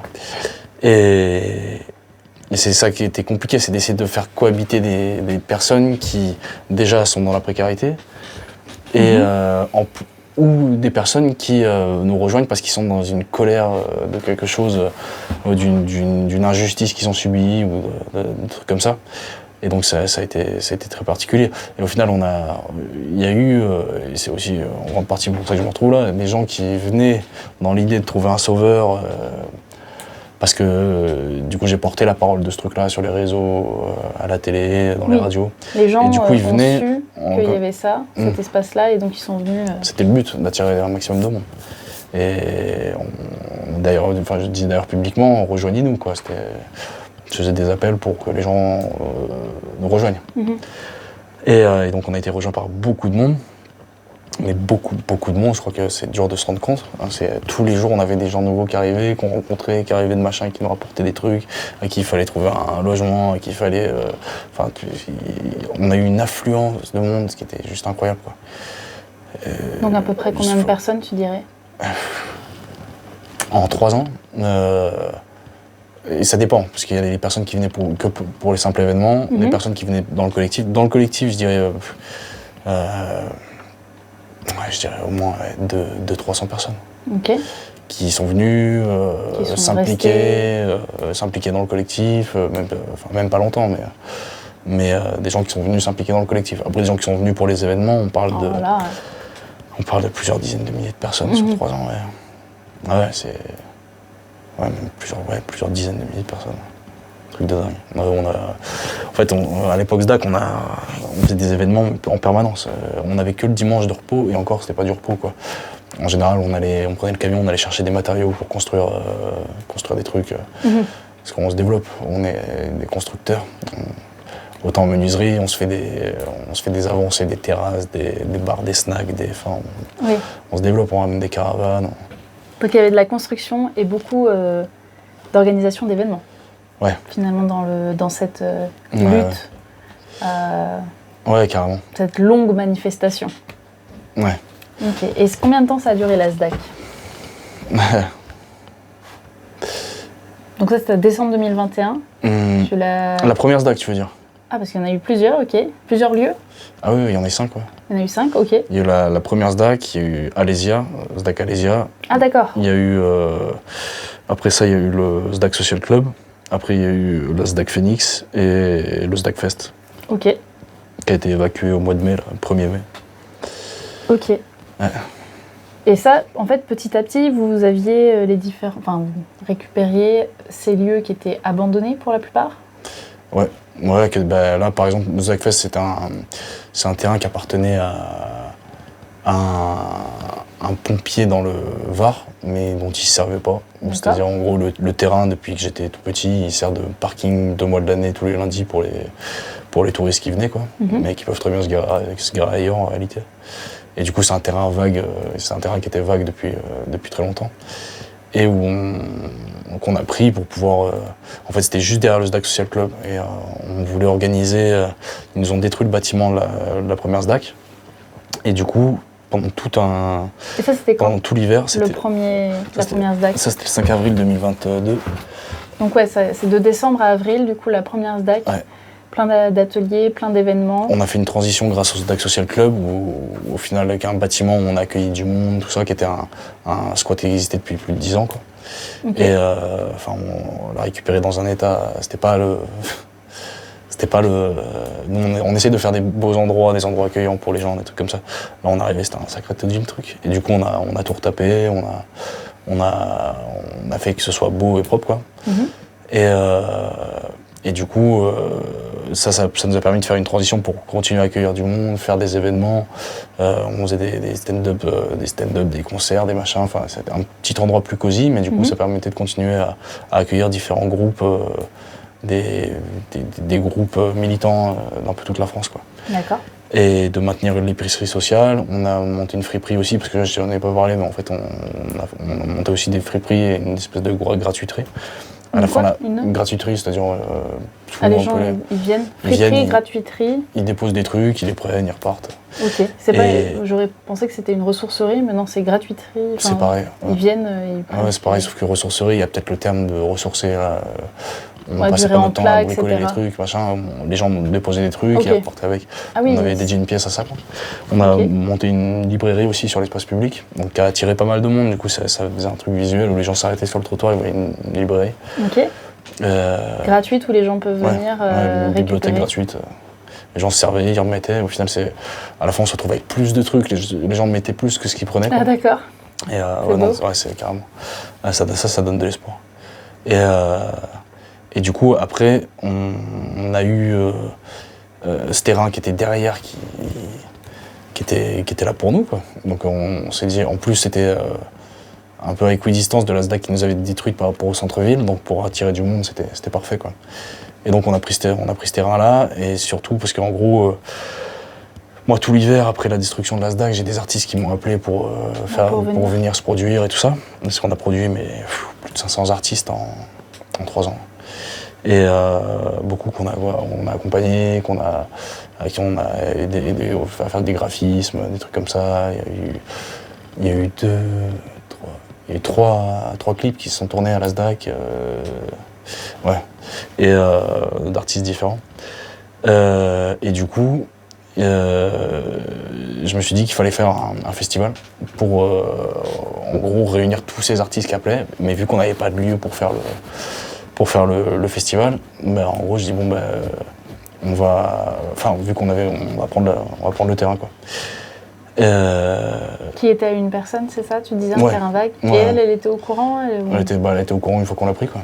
Mais Ok. j'ai échangé avec lui, quoi, en lui disant bon, bah écoute, on a pris ton terrain, c'est pas contre toi, mais là, nous, on a du monde à loger, ton terrain il sert pas, à part à la mairie 2 mois de l'année, donc voilà. Et il était comment? Il était lui pas très chaud, non, mais Ouais. ouais, bon, il était pas très chaud. C'est marrant parce que j'ai pas mal échangé avec lui. Il était pas très chaud et je pense que dans le principe, il ne pouvait pas être d'accord. Mais il a pas porté plainte. Et du coup, il disait non, je suis pas d'accord. Mais bon, il était pas non plus véhément ou quoi. Et il comprenait ce qu'on faisait et je le tenais régulièrement au courant de ce qu'on faisait pour qu'il ait conscience qu'il participe à quelque chose de beau aussi.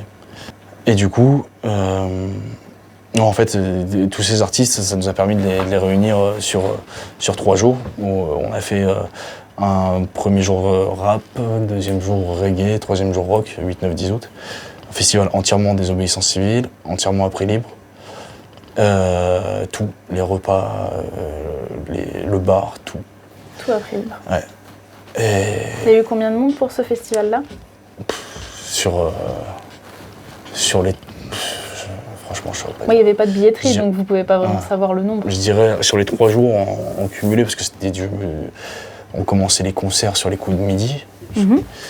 et jusqu'à tard dans la nuit, quoi.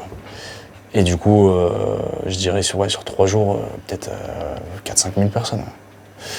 Et encore, ça c'est le chiffre, malgré les flics qui avaient bloqué, qui faisaient des barrages dans tous les villages d'à côté, qui surveillaient dans tous les alentours du festival, qui menaçaient les gens de mettre des PV pour les pneus lisses, les machins, s'ils se rendaient au festival. Ils ont tout fait pour que les gens viennent pas. À chaque fois, on avait accueilli aussi le convoi des libertés à la première SDAC, par exemple. Ah oui, oui. Ça, c'était Et là- c'était en là- février. Ouais. Mais du coup, le la maire, SDAC était encore debout? Oui, parce Ouais, que c'était ouais. en avril. Ok. c'était en fait, non. On a annoncé l'arrivée du convoi des libertés à la SDAC Mhm. et ils ont détruit le bâtiment. La première SDAC. Donc on a Mais attends, accueilli le convoi des libertés La première SDAC n'a Ah, pas allez-y. été détruite en avril? le 5 avril. Oui. Mais du coup, le convoi des libertés, c'était en février? Celui qui monte à Paris. Oui. Bah là, c'est pas celui qui monte à Paris. Ah, il y en avait un deuxième, le Ouais. convoi des libertés? Ouais, qui est arrivé en PACA. D'accord. C'est le convoi qui s'est monté après celui qui est allé à Paris, mais qui du coup, médiatiquement, ça a été compliqué. Parce que ça les arrangeait pas qu'il y en ait un deuxième, quoi. Et du D'accord. coup, il arrivait chez nous, à la SDAC. Et en fait, c'est entre la période où on a annoncé qu'il allait arriver là, qui sont venus, qui nous ont attaqués, quoi. D'accord. Et qu'ils ont détruit le bâtiment. On a près de 1000 manifestants qui ont pris un pavé du bâtiment qui avait été détruit pour aller le déposer symboliquement devant la mairie, pour leur montrer qu'en fait, ils n'arrêtaient pas de dire on est violent, machin et tout, donc leur montrer qu'en fait on est 1000 manifestants avec des pavés à la main et il n'y en a aucun qu'on jette sur la mairie, on le dépose devant pour vous. Alors que c'est vous qui avez été violents, qui nous avez attaqués, qui avez détruit le bâtiment, qui nous avez enfermés. Et donc ouais. Il y a toujours cette démarche les flics là par exemple avant l'arrivée du convoi des libertés étaient passés voir comme à chaque fois qu'on faisait une manifestation à Fort-Calquier, tous les commerçants en disant rangez toutes vos terrasses, les machins, c'est des sauvages, ils vont tout casser, Et alors que c'est pas vrai, quoi. Le seul bâtiment qu'on a dégradé, où on achetait des œufs, du coup on l'a repeint en jaune, c'est la sous-préfecture. Donc tout ça c'est symbolique, mais bien sûr qu'on s'attaque pas aux commerçants, tout ça. Mais ils essayaient de créer une division entre la population, de nous faire croire qu'on faisait pas partie de la population. En faisant des campagnes de diffamation, du coup c'est le maire qui utilisait les policiers municipaux pour aller alerter les gens comme quoi il y avait des sauvages qui allaient prendre d'assaut la ville. Mais Les flics ont très bien joué le jeu, hein, les policiers municipaux d'ailleurs. À une époque, on avait carrément organisé un truc pour balancer des télés devant la permanence de Castaner pour symboliser le désaccord qu'on avait avec les médias et la propagande qu'il y avait à ce moment-là. Ils ont carrément fait le tour parce que nous, on allait chercher des télés cassées dans les déchetteries pour pas péter des télés qui marchaient et pour symboliser le truc. Et du coup, les flics avaient fait toutes les déchetteries du département pour dire de pas nous donner de télé, quoi. Et du coup, les gars de la déchette, c'était là, bah désolé, on peut pas vous donner. Putain. Sinon, ils allaient avoir des problèmes. Ils ont filmé dedans. Et du coup, ouais, c'est un truc de fou. Mais bon, c'est marrant parce qu'il y a un petit côté artistique dans votre manifestation. Enfin, je pense qu'il y a presque un artiste contemporain aurait pu faire ce genre de choses, tu vois, de prendre une photo avec des télés devant la mairie. Tout est hyper symbolique. Il y a pas beaucoup de gens qui captent toute la symbolique qu'on met dans les événements qu'on fait, ou dans les affiches qu'on fait, ou dans la communication qu'on fait. Mais il y a énormément de messages cachés, quoi. Je crois que comme message caché, il y avait par exemple, quand vous avez fait le grand repas des Gaulois. Darmanin qui était venu. C'était quand ça, du coup? Je dirais avril 2021. Ok, donc c'était vraiment au tout début, Café des Libertés. Et il y a Darmanin qui passe. Là, ça dérangeait, ouais. Darmanin, il était venu filer des nouveaux scooters à la municipale, des nouveaux flingues à la gendarmerie. Enfin, il était venu faire son show et nous parler du bracelet anti-rapprochement, alors qu'il était accusé de viol à ce moment-là. C'est ce qui était marrant. Et du coup, on apprend que Darmanin descend. C'est un flic qui me donne l'info à l'époque. Et ce jour-là, où il venait, j'avais prévu un atelier de déguisement à 15h chez moi, pour se déguiser en Gaulois, et pour symboliser que Darminus arrivait dans le village des Gaulois, quoi, réfractaires. J'ai organisé cette soupe à 18h, en sachant qu'il partait à 17h, parce que je savais que si on le faisait avant, il y a les CRS qui allaient venir nous saouler, quoi. Et du coup, pour que ça se passe au mieux, et vu qu'il y avait des familles, je me suis dit, on va l'organiser, mais 1 heure après son départ. Ouais. Et du coup, on est sorti à ce moment-là avec les pancartes et tout ça. Donc, il a vu dans le journal, c'est passé un peu dans beaucoup de journaux, quoi. Genre, on voyait les photos aux journaux. Et où au final, on est tous déguisés en Gaulois, en train de partager une soupe, déguisés en toile de jute. Enfin, on a passé un super moment, quoi. Et qui était Astérix et Obélix, du coup? Astérix, c'était le Petite Patte. Il y avait un Astérix et Obélix. C'était le Petite Patte. Il avait quel âge à l'époque? 8 ans. On prenait j'avais fait un bouclier, on prenait sur le bouclier comme ça. Ah ouais. Il était comme un ouf. Obélix, c'était Greg, le frérot Greg. On lui avait fait un menhir en papier mâché. Grand comment, comme ça? Non, balèze. Balèze? Ouais, avec qu'il arrivait à soulever du coup? Du carton, structure en carton et grillage à poule autour, là. Il devait y avoir de belles photos, de papier. Ouais. Ah bah, ils sont toujours... Et d'ailleurs, c'est marrant parce que j'ai repartagé le souvenir il y a pas longtemps sur les réseaux. Et ils m'ont dit... truc mensonger, je sais pas quoi. J'ai juste les photos, quoi. Et du coup, ils ont mis une restriction, je pouvais pas les partager, quoi. Il y avait des pancartes by Darminus, Veni Vedi reparti. Ah. Il y avait quoi d'autre? Ils s'en foutent, ces Romains, mais on les aime quand même. Enfin voilà, quoi. Ouais, essayer de... En fait, l'humour désarme ces gens-là. Mm-hmm. Enfin, pas vraiment, parce qu'ils utilisent quand même leurs armes. Mais ça les déstabilise. Ils savent contrôler quelqu'un qui est énervé, qui est dans la colère. C'est pour ça que la diffamation, essayer de nous faire passer pour ce qu'on n'est pas.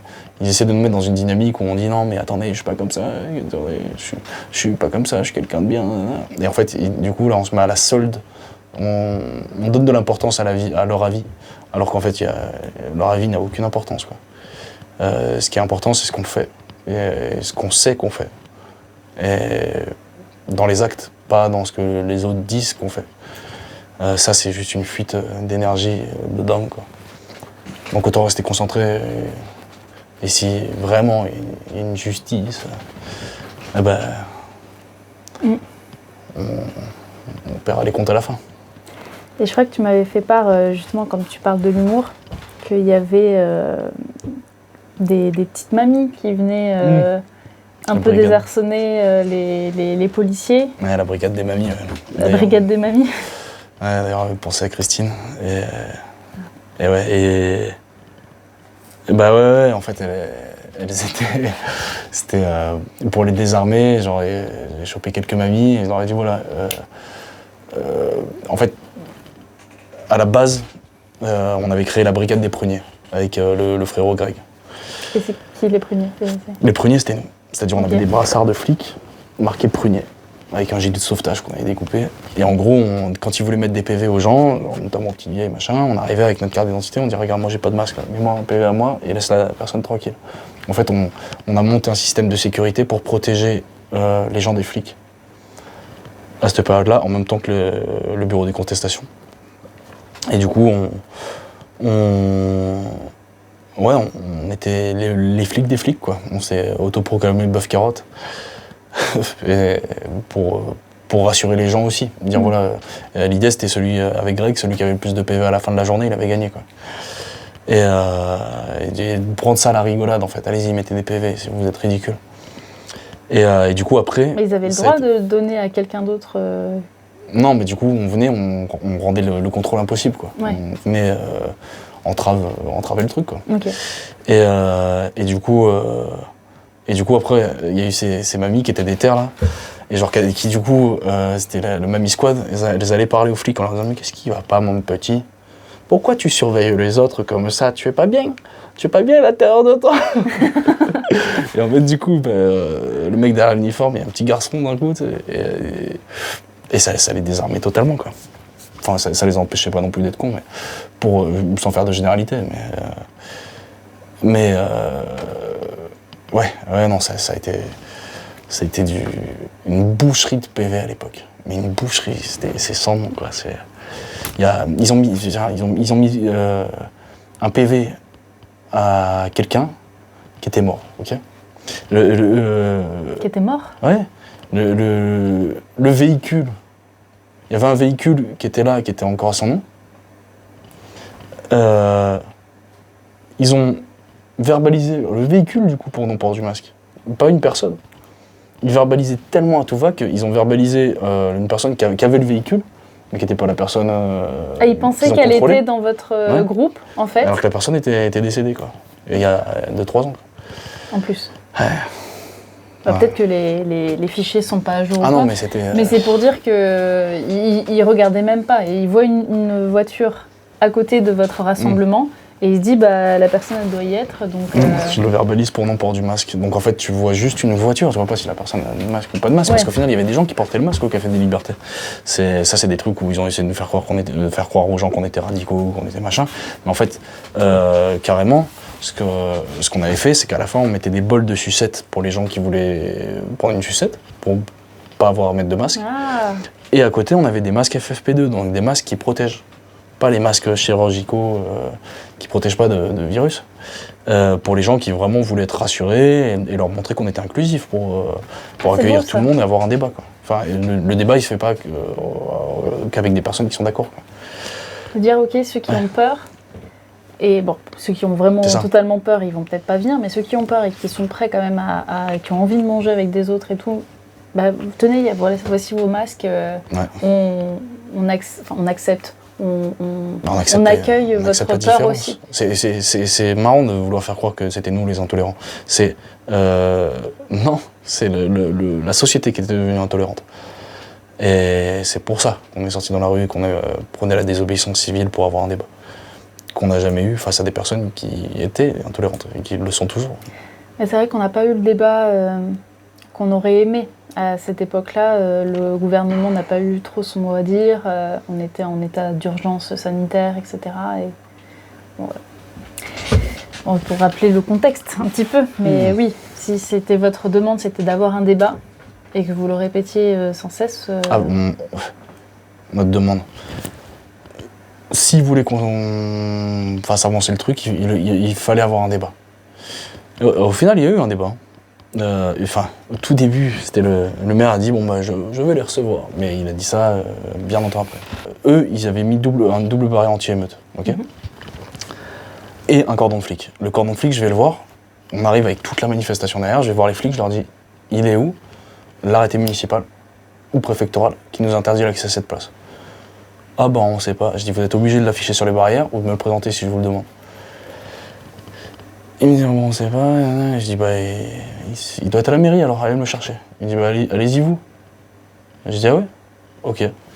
Je me retourne, je dis à tout le monde allez tous à la mairie. Et du coup là il y a une grosse manifestation qui commence à monter. Donc là les flics ils se sont mis en travers. Et du coup on dit non mais attendez laissez-nous pas. Ou alors soit vous nous ramenez le papier soit on passe. Mais là ce que vous faites c'est illégal. Vous êtes des flics, vous êtes censés respecter la loi, donc gardez la paix et maintenez l'ordre. Et du coup, il voulait pas. Et jusqu'à ce qu'il y ait ce gars-là, un grand flic, là, qui tord la main de ma sœur et qui tire dessus, qui tire derrière, en fait. Et là, c'est ma sœur, hein, je fonçais dedans, tête en avant, quoi. Et du coup, je ne pouvais pas la laisser toute seule derrière le cordon de flic, quoi. Et du coup, c'est ce qui a permis de passer. On s'est retrouvés devant la mairie. Du coup, au final, ils se sont écartés en mode oh, putain, c'est en train de partir. Donc, on est arrivé. On est pacifistes, mais déterminés. Et il est hors de question que notre pacifisme s'écrase sur les remparts de la dictature. Et du coup, on s'est retrouvés devant la mairie. Et on a lancé le truc, le maire, on avait les enceintes, machin et tout, on est arrivé, c'était le lundi du coup, en plein jour de marché, il y avait tout le marché. On a pris le marché d'assaut, il y avait tous les commerçants, putain qu'est-ce qu'ils foutent. Et les flics qui étaient venus, ils savaient pas, au départ ils voulaient nous charger, du coup avec un pote on a mis 2 chaises comme ça où on leur tournait le dos, où il y avait 2 étals de commerçants donc ils ne pouvaient plus passer, à part s'ils nous fonçaient de bon dans le dos, mais bon ils étaient je sais pas combien, ils étaient 80. 80, 90, 87 ils disent dans la presse. Et du coup, là j'ai le flic qui vient me voir, il me dit ah, le maire il est pas là. Je dis bah si, il est là, il va venir nous parler. Ah non mais là il peut pas, il vous donne un rendez-vous demain. Je dis bon, Et donc t'as eu rendez-vous? Ouais. Et c'est là qu'il a dit ok pour faire un débat. J'ai pas été. C'est mon père qui était avec 2 autres personnes. Une personne proche de l'enfance et une personne dans le social. Moi, je parle pas à des politiciens, j'ai pas de temps à perdre. Tu vois, c'est des gens qui... Ça sert à rien, quoi. Je veux dire, autant parler à un vendeur de voiture, quoi. Et c'est des gens qui disent oui en face, mais qui n'ont aucune parole. Moi, j'ai pas confiance du tout. Et donc, le maire nous propose... à ce moment-là, propose aux personnes qui auraient été alors soit de nous vacciner pour pouvoir nous retrouver, ce qui a été le grand débat du truc. C'était un peu, ils chantaient tous ça en chœur quand, hein. Si on voulait se retrouver, il fallait se vacciner. Mais la fin du truc, ça a été, bon écoutez, parce qu'en gros, ils voulaient étouffer l'affaire. Je vous donne un terrain à Tataouine, je vous prête un terrain le lundi à Tataouine, mais loin quoi. Et vous pouvez vous mettre là-bas. Et si vous mettez du gel hydroalcoolique à l'entrée, si vous mettez des masques pendant le rassemblement, bref, il avait pas compris quoi. Il avait pas bien compris. Et du coup... Ouais, que c'était pas juste vous retrouver quoi. C'est ça. C'était et puis là, du coup, en plus, le lieu du rassemblement était hautement stratégique parce que c'était juste à côté du marché le lundi. Et symbolique parce que c'était devant le boulevard des Martyrs de la Résistance quoi. Et puis c'était juste devant chez moi, donc c'est en plus pratique. Ouais. Après, d'ailleurs, ça c'est marrant, quand ils m'ont enfermé la première fois, ils m'ont fait sortir. En fait, les médias, c'est des... Enfin bref, là je crois que je peux généraliser. Les médias sont des vendus, à mes yeux. Du moins, ils sont l'esclave de leur propre opinion. C'est très dur de trouver des journalistes qui soient vraiment impartials maintenant. En sortant du procès, qui avait été décalé, j'avais dit ça à BFM, qui était là, et je leur dis, le proc vient de me dire que si on veut pouvoir se rassembler, il faut passer par la vaccination. Et nous, on n'est pas d'accord avec ça, machin et tout. Eux, ils ont coupé, les journalistes là, les journalopes, et ils m'ont fait dire, pour pouvoir se retrouver, il faut passer par la vaccination. Alors j'étais en train de citer le procureur, quoi. Ouais, dinguerie. Et qu'après tu dis, moi je suis pas d'accord avec ça, etc. Ouais. C'est dingue. Ouais, c'est ouf. C'est ouf, mais bon, de toute façon, les médias, c'est un délire. Il y a carrément... Une fois, ils m'ont arrêté à Nice, quand je suis descendu pour faire la saison. Je me fais arrêter. J'arrive à Nice, je me fais arrêter. Par des municipaux. Genre, vraiment, ils viennent me chercher. Genre, ils guettaient, tac, ils viennent, ils m'attrapent sur ma moto quand j'étais à un feu rouge et ils me tirent de là, bim, ils m'embarquent. Genre, il se passe quoi en fait? Vous voulez quoi? Et genre, vraiment, j'ai kidnappé. J'ai eu la sensation d'être kidnappé, ce que je leur avais dit à la télé. Et ils m'ont mis 32 heures en garde à vue, en plus dans une cellule avec une maquerelle colombienne, avec toutes ces prostituées dans les geôles d'à côté qui passaient son temps à gueuler pour parler avec. Et du coup, dans une cellule, une personne où ils nous avaient mis à deux, alors qu'ils me tannaient pour la distanciation depuis des mois. Et du coup, genre, là, ils m'enferment, ils me font un procès. Ils m'enferment 32 heures, ils me font un procès où ils disent que les flics ils disent que je zigzaguais, que j'étais bourré en moto, que détention d'armes, j'avais un petit canif Lidl. C'était quoi d'autre? Excès de vitesse, ils m'ont mis une quinzaine de chefs d'inculpation pour lesquels j'ai été relaxé un an après. Parce que j'ai demandé à voir un médecin et le médecin m'a fait les tests et machin et il a dit non mais il était ni bourré ni drôle, il n'y avait rien du tout quoi. Et en fait, à savoir que le maire de mon village est très copain avec Estrosi, donc le maire de Nice. Et que un pote qui était sur la terrasse d'un des restaurants à Fort-Calquier entendait le maire et le patron de ce restaurant parler de mon arrestation alors que même mon avocat il n'était pas au courant la veille au soir quoi. Enfin, c'est surprenant, on va dire. Oui. Et heureusement, j'ai été lavé de tout ça. Mais quand je sors de cellule le lendemain, du coup, j'ai raté mon premier jour de travail pour reprendre la saison. Je sors de cellule et je vois dans les journaux que BFM avait marqué que j'avais été arrêté pour avoir essayé de frapper les forces de l'ordre. Et que j'avais pris des stupes. C'était des trucs qui étaient même pas mis, j'étais même pas accusé de ça. Ni de stupes, ni d'avoir essayé de frapper les flics. Quoi. Et les journalopes ont rajouté ça en plus, quoi, pour essayer d'appuyer le truc en disant l'organisateur du Café des Libertés arrêté pour violence contre des policiers et stupes. Alors que c'était pas du tout pour ça qu'ils m'arrêtaient et que les trucs pour lesquels ils m'ont arrêté, les municipaux de là-bas qui m'ont mis à la police nationale qui a halluciné, hein, c'est aussi merci grâce à leur rapport que j'ai été relaxé, que quand j'ai été remis à la police nationale, ils ont dit non mais qu'est-ce que... Enfin, j'étais pas bourré, c'était très bien, quoi, tu vois. Et en fait, ils m'ont mis toute une liste de trucs hallucinantes, quoi. Même le port d'armes, tu vois, c'était vraiment les canifs Lidl, les petits trucs porte-clés, là. Détention d'armes, catégorie D, machin, ils ont essayé de me mettre... tu sais, pour essayer d'appuyer le truc, quoi. Et je me dis, qu'est-ce qu'on peut faire, nous, les citoyens, quand il y a autant... Est-ce qu'on peut dire harcèlement, en tout cas de pression Rester cool. Non, je pense que... C'est vrai qu'il faudrait qu'on se renseigne quand la police est comme ça à vouloir chercher la petite bête et presque à créer la petite bête, là, carrément. C'est le cas, ouais. Qu'est-ce qu'on peut faire, nous, pour dire cette injustice parce que là, on peut dire que c'est pas juste. Je pense qu'on a beaucoup à dire. Mais on peut pas aller voir la police de la police? Les bœufs carottes? Je sais pas, là, ça n'existe pas, la police de la police, pour dire, écoutez, là, il y a abus de pouvoir. J'attends toujours de voir ce que ça donne pour les gilets jaunes, les gens qui se sont fait arracher des mains, crever des yeux, en direct à la télé. Ils font quoi, les bœufs carottes? Ils sont pas là. Les GPN, je leur ai écrit. Tu les as écrits? Ah mais oui, je leur ai écrit plusieurs fois, mais qu'est-ce que... En disant, écoutez, il se passe ça. C'est ça, mais c'est... Qu'est-ce que je peux faire? Est-ce que quelqu'un peut venir contrôler ce qu'est en train de faire la police actuellement? Après, tu étais un peu en train de les provoquer puisque tu faisais quelque chose qui n'était pas légal. Parce que j'étais libre. Mais est-ce que... S'ils voient ma liberté comme une provocation, c'est leur problème. Mais même si tu fais pas quelque chose de légal, est-ce que ça justifie tout cet abus, entre guillemets, de pression, de te suivre, et puis de créer des faits qui ne sont pas Il y a le légal et le moral, surtout, tu vois. Je veux dire, qu'est-ce qui est légal, qu'est-ce qui est légitime? Je veux dire,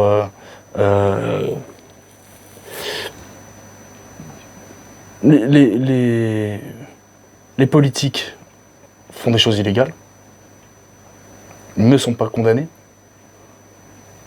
par une pseudo-légitimité, par une protection diplomatique.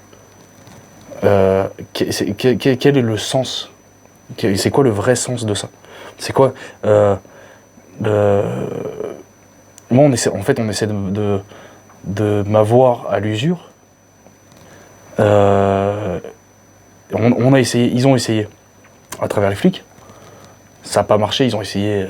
On fait, je t'ai dit, 23 procès en 3 ans. Ils ont essayé à travers les flics. Ça marchait pas. Et à chaque fois, il y avait toujours plus de soutien parce que les gens voyaient bien que c'était pas normal ce qu'on faisait. Et une fois qu'ils ont pu réussir que les flics, ils ont bien aperçu que ça marchait pas et que ça créait juste des phénomènes de soutien autour, et ben là, ils sont mis à utiliser des civils. Et là, ces civils, là, c'est plus compliqué de devoir me battre contre des gens que j'ai aimés, que j'ai défendus, pour qui je me suis battu, quoi. Bref. Avant de parler de tout ça, je voulais terminer un peu la chronologie de la SDAC, de tout ça. Là, par exemple, Nice, c'était à quelle période que tu es descendu à Nice et que tu avais cet harcèlement Juin, mai. De 2021 ? Ouais. Ok. Donc tout ça, ça se passe un peu en 2021-2022. En 2022, à partir d'avril, il n'y a plus la SDAC puisqu'elle est détruite. Quand ils ont détruit la SDAC, que les flics sont venus à 200, l'argument c'était de dire que le propriétaire voulait jouir de son bien. Ok ? Sauf que, en attaquant la SDAC, le même jour, ils ont mis un gros bloc de pierre immense devant là où on avait accès en voiture, au premier lieu de rassemblement où on allait avant pour le Café des Libertés. Ce qui est juste un témoignage de vouloir dire que c'était pas le joueur de son bien, parce qu'au final il a même attendu des mois avant de commencer les travaux et tout ça. Le but c'était d'éradiquer un mouvement. C'est pour ça qu'ils ont mis ce bloc de pierre, pour nous empêcher d'aller se rapatrier sur un endroit où ils savaient qu'on allait aller. C'était pas, donc l'argument de base principal, il était juste hypocrite devant les tribunaux. C'est utiliser la loi, utiliser le légal pour faire quelque chose d'illégitime. Ils utilisent la loi pour faire des choses immorales. Et alors que nous, on fait des choses morales mais illégales. Et c'est là où on n'arrive pas à s'entendre. On s'est mis à faire des activités pour les enfants là, tous les mercredis. Parce que pour le forum des associations, la mairie demandait un pass nasitaire pour pouvoir rentrer dans le forum des associations. Ça veut dire que les enfants qui n'avaient pas des parents vaccinés ne pouvaient pas avoir accès aux activités, comme le basket, le foot, ils ne pouvaient pas s'inscrire. Donc tu organisais des activités. Donc nous, on organisait les activités pour pallier à cette carence d'égalité ou de fraternité. Et donc ça, c'était effectivement pendant l'été, en 2022, c'est ça? Ou 2021? Hiver, printemps. Hiver-printemps. Hiver-printemps, mais à la SDAC, là où ça a commencé. Mais après, on a continué, quoi. Là, jusqu'au... là, ce Noël-là, non, parce que je suis incarcéré toujours. Mais jusque-là, on nous avait pas arrêté et on continuait à faire des collectes de jouets pour les petits à Noël. Là, le dernier Noël qu'on a fait venir un magicien encore pour faire... Stéphane, encore celui qui était là pour l'inauguration. Ça, c'est Noël 2023, du coup? Ouais, décembre 2023. Donc, pareil, collecte de jouets, on a fabriqué un sapin de Noël en bois. Donc oui, entre avril 2022 et Noël 2023, vous avez continué à faire des activités. Vous étiez à la SDAC plus petit, tu disais, ou tu faisais et vous l'avez gardé combien de temps, cette SDAC plus petite? Jusqu'à ce qu'on rentre en tôle.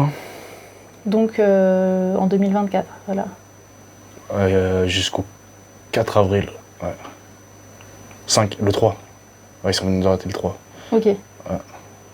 La deuxième fois en 2 mois, ils sont venus défoncer la porte et ils nous ont embarqué. Baumette direct. Enfin, moi, Baumette, Alex, Lune.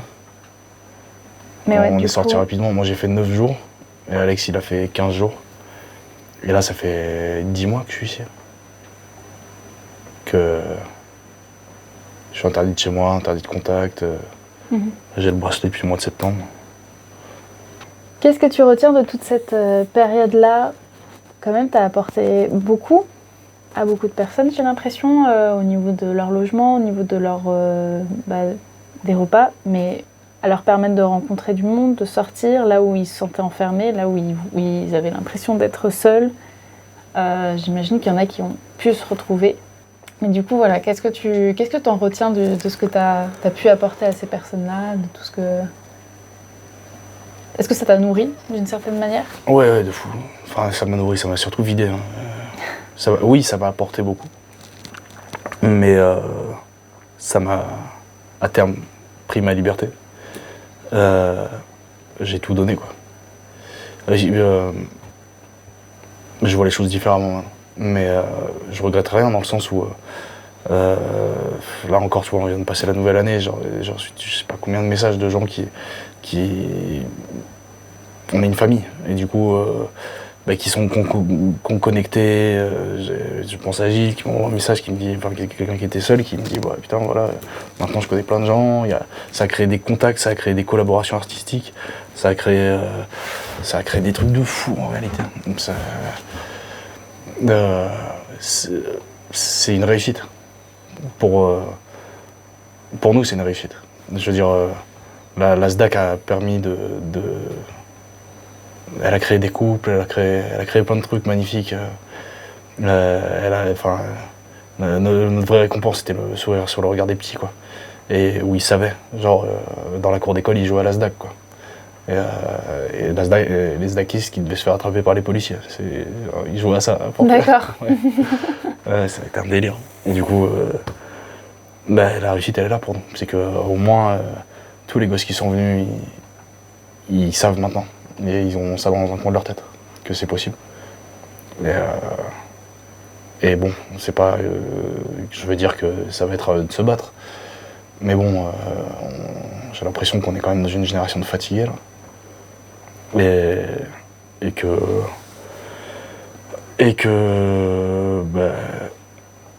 on a appris plein de grands principes à l'école, mais que ça reste sur du papier, quoi. Après le reste... Et là, tu sens que tu as incarné tes principes, tes valeurs. Ouais. Et du coup, ce qui te fait plaisir, c'est que de montrer aux enfants, Surtout... n'oubliez pas vos valeurs, quoi.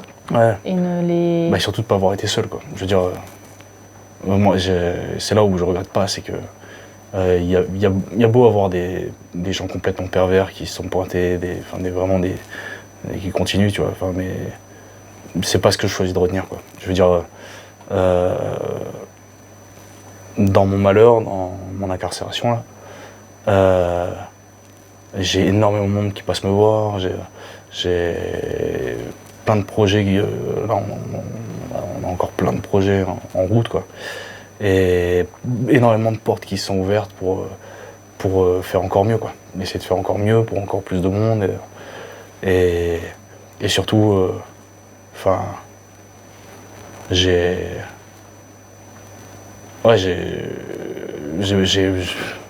je le dis pour eux, tu vois, j'ai beaucoup d'amour pour mes frères de lutte, quoi. Je veux dire, j'ai trouvé des gens de valeur et on a vécu des moments tellement difficiles ensemble qu'on sait qu'on peut compter les uns sur les autres. On a l'impression d'avoir vécu la guerre. Ouais, on s'est fait attaquer, hein, physiquement, des bombes artisanales, des fois c'était violent. Ouais, là c'est encore les tarés, c'est un groupe de 5 tarés que tu connais, hein, mais qui s'alimentent les uns les autres, quoi, pour essayer de se dire qu'il faut nous détruire. Parce qu'en fait, on a des gens qui ont merdé, qui ont fait des conneries dans le groupe, là, notamment un gars qui nous a volé tous nos outils. Du coup, je voulais proposer que cette partie-là soit du coup dans une deuxième interview. Si ça vaut le coup de leur donner un peu d'importance qu'ils ont, mais en réalité, ouais. Ouais, pourquoi pas. Ok. Ça peut être bien de parler de... Peut-être parler de ce qui a mal tourné aussi. Là, j'avais envie de faire une interview sur ce qui a bien tourné dans ce projet. Mais voilà, dans tout projet, notamment activiste, il peut y avoir des choses qui se passent bien et d'autres qui se passent peut-être moins bien. Et peut-être dans la deuxième partie, dire ce qui s'est moins bien passé. Et notamment ce que tu as pu apprendre, peut-être, de tout ça. Du coup, je voulais proposer ça pour une deuxième interview et de rester sur déjà l'œuvre de la SDAC, l'œuvre du Café des Libertés, l'œuvre de tout ce que tu as pu créer. Sur ce qu'on a créé. On n'aurait pas fait tout ça.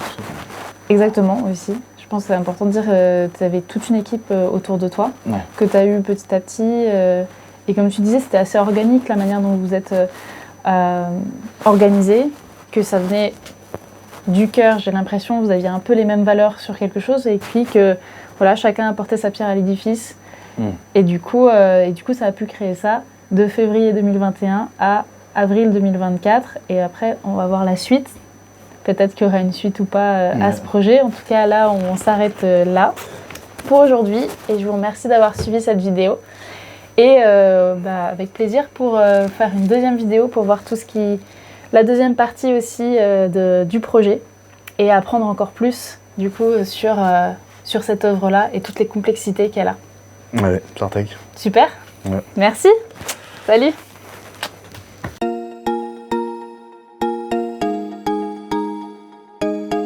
Tu nous as dit que tu allais donner la recette pour créer une SDAC. Du coup, alors, un peu de ciboulette, hein, beaucoup de sel d'eau. Non, l'idée, c'est organiser une manifestation, ok, créer une affiche pour pouvoir communiquer. Comment communiquer par exemple, si c'est une manifestation pour soutenir les urgences qui vont fermer, on va dire. Aller sur les différents groupes, des soignants révoltés, sur les groupes, sur les réseaux.